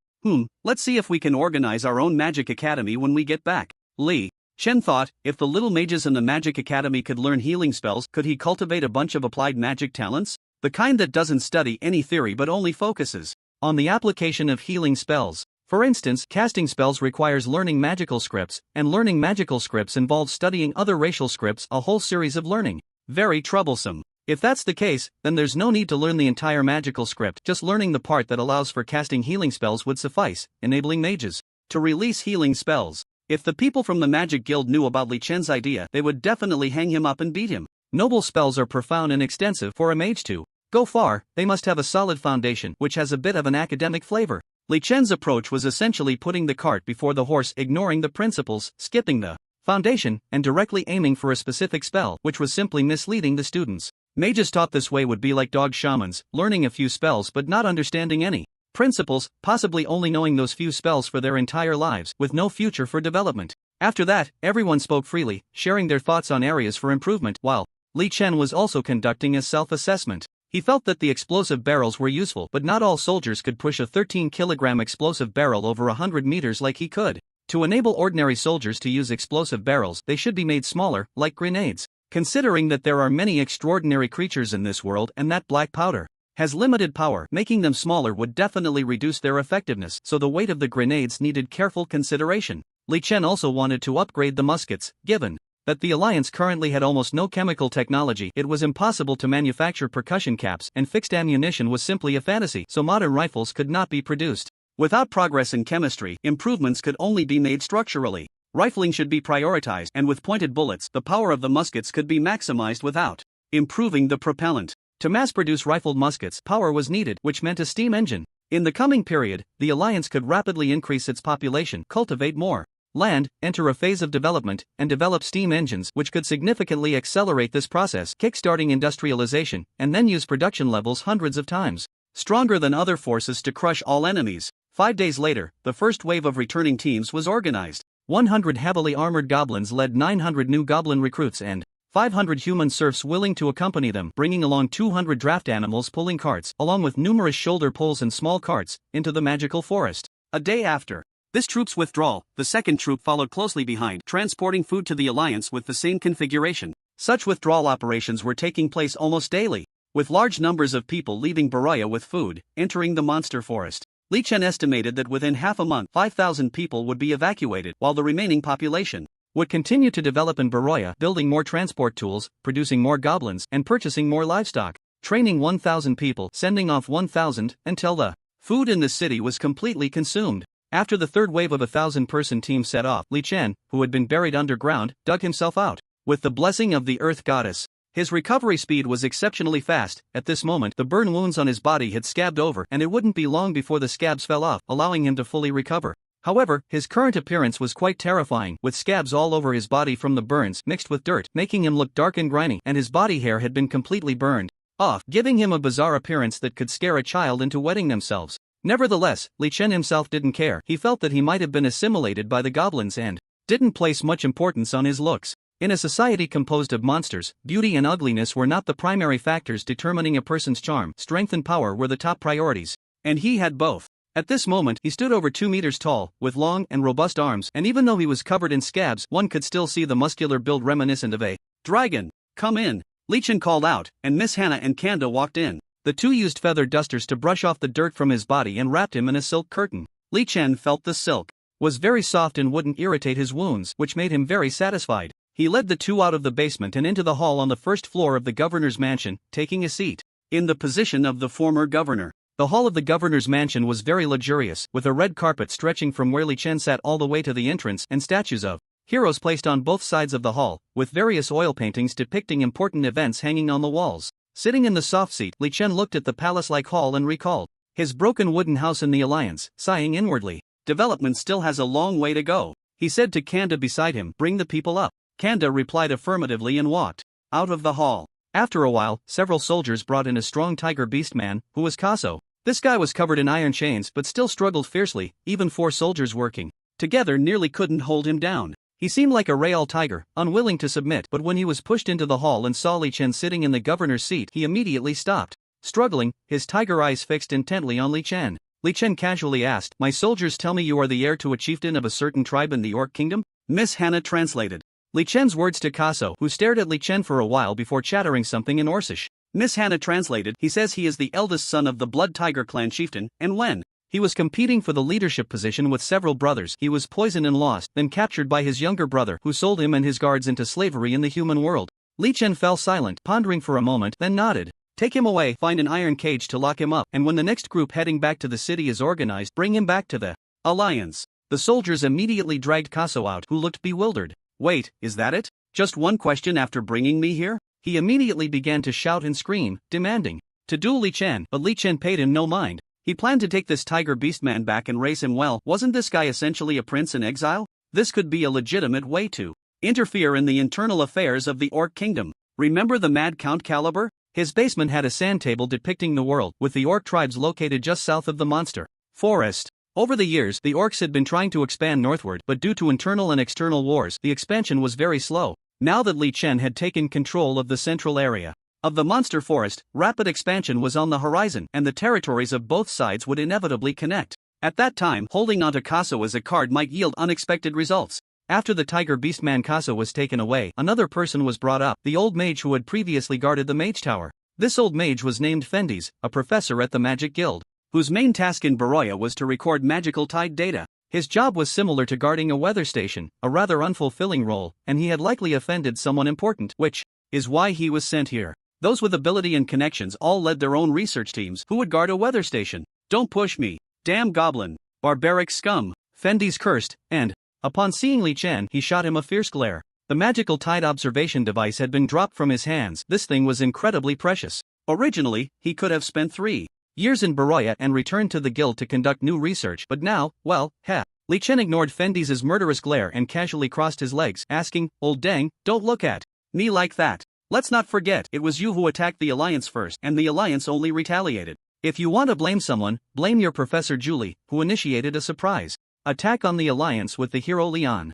Fendi snorted coldly. "Sharp-tongued goblin, an extremely rare specimen. I really want to cut open your skull and study how your brain is structured. But for now, what do you want from me?" Li Chen let out a chilling laugh, scanning Fendi's up and down, his gaze akin to appraising a commodity, making Fendi's feel very uncomfortable. "Professor Fendi's, to be honest, I don't really know what to do with you. Your only value to me seems to be as a sacrificial flag. After all, we are enemies. However, you are a professor, so you should still be worth something. Help me think of a way to leverage your value. Think quickly, or your head might roll and it won't be easy to reattach it." As soon as the topic of value was mentioned, Fendi's chin immediately lifted, as if something had made him incredibly proud. This really confused Li Chen. "You're a prisoner of war, what's there to be proud of?" He turned to Miss Hannah, who explained, "Your Majesty, the Magic Guild has a complete process for redeeming mages. According to the rank and position of the captured personnel, there's a comprehensive formula, roughly 351 high-purity magic cores. Little girl, why are you wasting your breath explaining the redemption formula to this monster?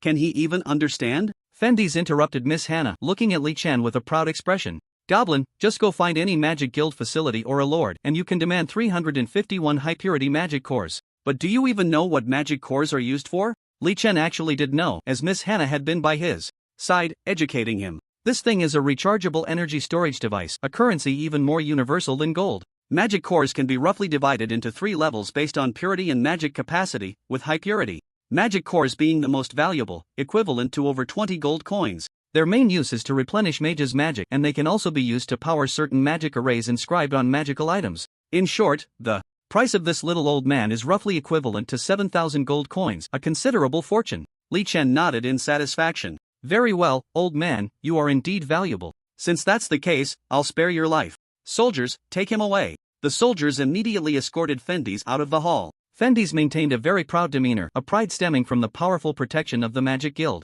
Even if captured, he had no worries. The system of the Magic Guild would pay a sufficient price to redeem him, a superiority derived from the system. Li Chen watched the old man's back with a playful glint in his eyes. These mages are so valuable, why not train a special unit to capture mages and then exchange them for money? The next group of people brought into the hall was a bunch of nobles led by Count Fisher. Count Fisher, this old man, was in a dire state. He had lost a leg and needed the support of his retainers to stand, looking utterly weak. Li Chen was afraid that this old man would die and thus lose his last value, so he had the soldiers bring a stool for the old man to sit and talk. This time, before Li Chen could speak, Count Fisher shouted loudly, "You damned monsters! Damned invaders! If it weren't for my eldest son leading the army to the northern battlefield, you guys would all be dead at the gates of Poloya." Li Chen curled his lips. "Old man, you need to understand, it was you who invaded the Alliance's territory first, and the Alliance only attacked you in self-defense, got it?" Count Fisher clearly didn't understand, his old face full of astonishment. "What? Isn't it only natural to kill you monsters?"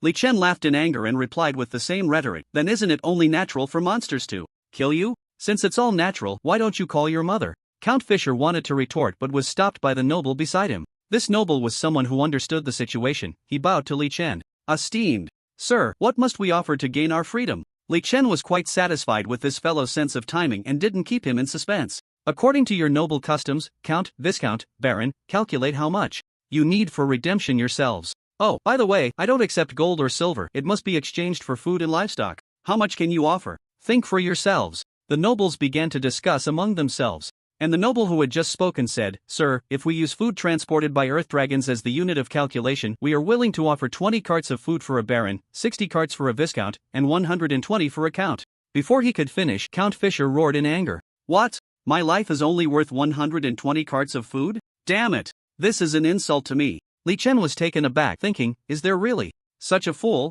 He then asked with a laugh, "So, esteemed Count, how many carts of food do you think your noble life is worth to redeem?" Count Fisher wore a proud expression. 500 carts. At least 500 carts of food to buy back my life. Put. Li Chen burst out laughing, giving old Deng a thumbs up, while the other nobles looked at him as if he were a fool. Count Fisher seemed oblivious to his foolishness and puffed out his chest. All right, the noble Count Fisher needs 500 carts of food." Li Chen chuckled, but inwardly he was pondering. This guy is a commander, capable of leading 70,000 troops. How could he be an idiot? He must be doing this to raise his own value. Li Chen was right, Count Fisher was indeed trying to increase his worth. He had just suffered a defeat, lost a leg, and was left with nothing, which was a significant blow to his family's reputation. To make up for it, he had to use special means, and deliberately raising the ransom price was one way to do it. If outsiders knew about this, they would surely think, my goodness, a one-legged old man actually wants 500 carts of food for redemption. The Count's family is not to be underestimated. Who knows how many people would reconsider? One could only say that this world is full of clever people.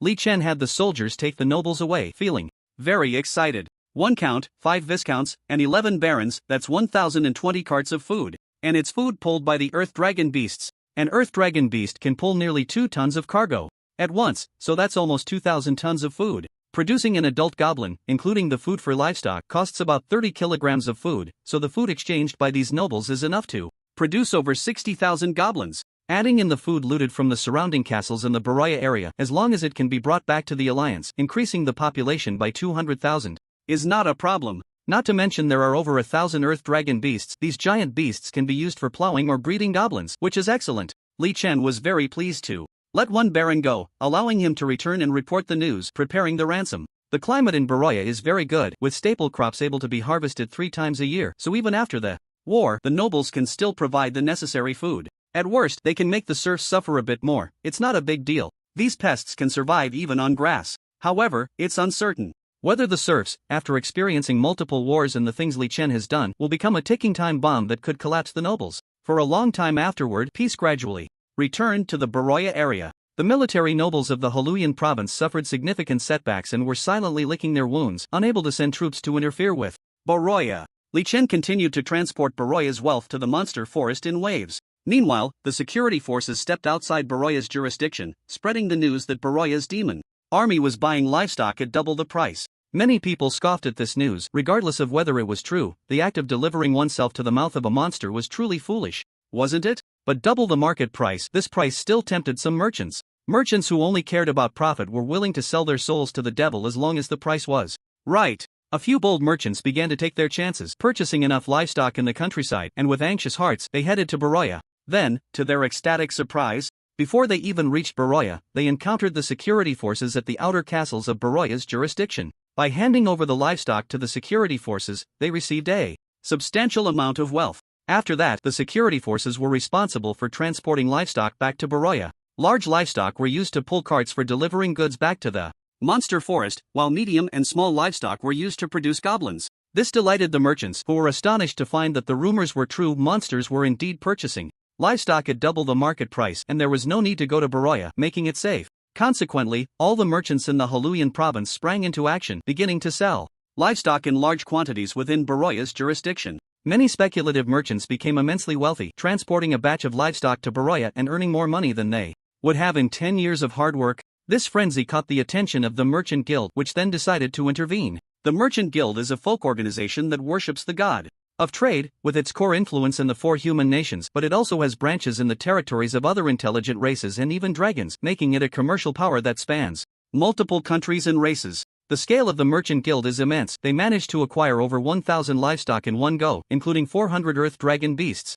The security forces found themselves unable to handle this. They didn't have that much money on hand, and Li Chen was worried they might run off with the money, so he didn't give them much. The security forces had no choice but to let them transport the livestock to Baraya, where the monsters would pay. The leader of the Merchant Guild was a tall, thin man named Jean Lanbois, dressed in formal attire and exuding politeness. He was the type who sold souls at the right price and was unafraid of the monsters in Baraya, leading his team there. He spent several days on the road and arrived in Baraya, where he saw monsters all over the city, causing him some panic. However, he noticed that the city was not in disarray due to monster rampage. People were still active in the streets, and the patrolling monster army posed no threat, creating a strange sense of order. Jean Lanbois was received by Keshi from the security forces. The two brothers had been separated by Li Chen for different tasks. One was acquiring livestock outside, while the other maintained order within Baraya. Keshi spent money to buy all the livestock Jean Lanbois brought, and Jean Lanbois was greatly shocked as he looked at the gold coins in his hand. He felt that doing business with monsters had great potential, so he called out to Keshi, who was about to leave.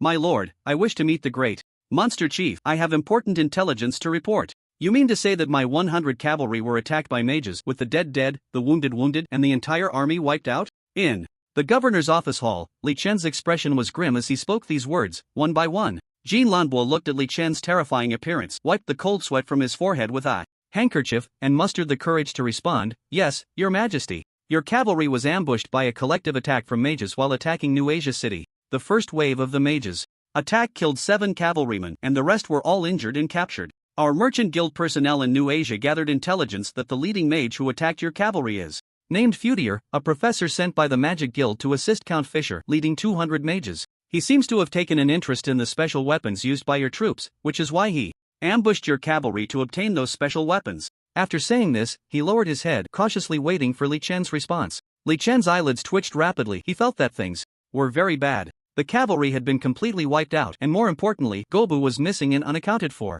He was in dire need of a commander who could lead troops independently. And Gobu was exactly that kind of commander. This guy was bold, had ideas, and dared to lead troops to ambush the enemy's stronghold alone, possessing valuable experience in surprise attacks. If he could return and be given a regiment of cavalry, Li Chen couldn't even imagine how terrifying his capabilities would be. As for the leak of the firearms, Li Chen was not worried at all. Firearms were not some high-tech product, and they were weapons that were equipped on a large scale. It was impossible to keep it a secret forever. As long as the enemy put in the effort, they would definitely find ways to obtain firearms and gunpowder through various channels. The advantage that firearms brought him was the ability to crush cold weapon troops in the early stages. And later, when the enemy was hurt, they would definitely use various means to obtain firearms. As for the formula for gunpowder, one could easily find an alchemist or a mage to take a look, smell it, and experiment a bit to figure it out. By the later stages, it was very likely that this world would devolve into a bizarre scene of gunmen shooting at each other, so Li Chen had long been prepared for the leakage of firearms.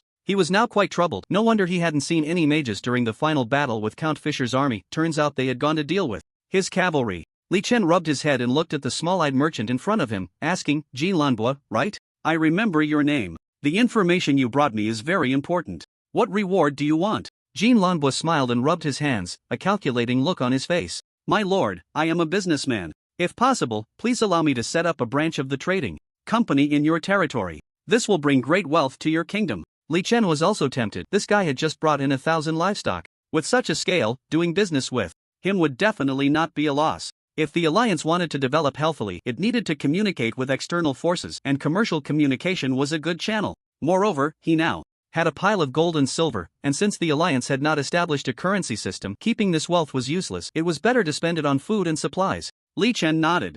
"All right, I allow you to set up a trading company in my territory. We will discuss the specifics later. You may leave now. Your Majesty is wise. You will never regret today's decision." Jean Lanbois gratefully exited the Lord's Hall. The monster forest was a great treasure trove filled with many precious plants and animals, but it was too dangerous to develop. Now that a monster regime had emerged in the monster forest, and it was a stable regime, as long as he could establish cooperation with them first, he might secure a place in the trading company. After Jean Lanbois left, Li Chen began to consider how to rescue the captured goblins. According to the information provided by this guy, there were still about 30 goblins surviving, especially Gobu, who had the ability to lead troops to raid the enemy's rear stronghold. He absolutely could not die. Li Chen gathered several important subordinates together to ask if they had any way to resolve this matter. The Soul State Sidon casually said, "Don't you have a professor in your hands? Use this professor's life to exchange for your subordinates. It's just 30 goblins. The Magic Guild would definitely be happy to trade." Li Chen thought about it and agreed. He might as well use this old lamp, Findus, to exchange for his soldiers.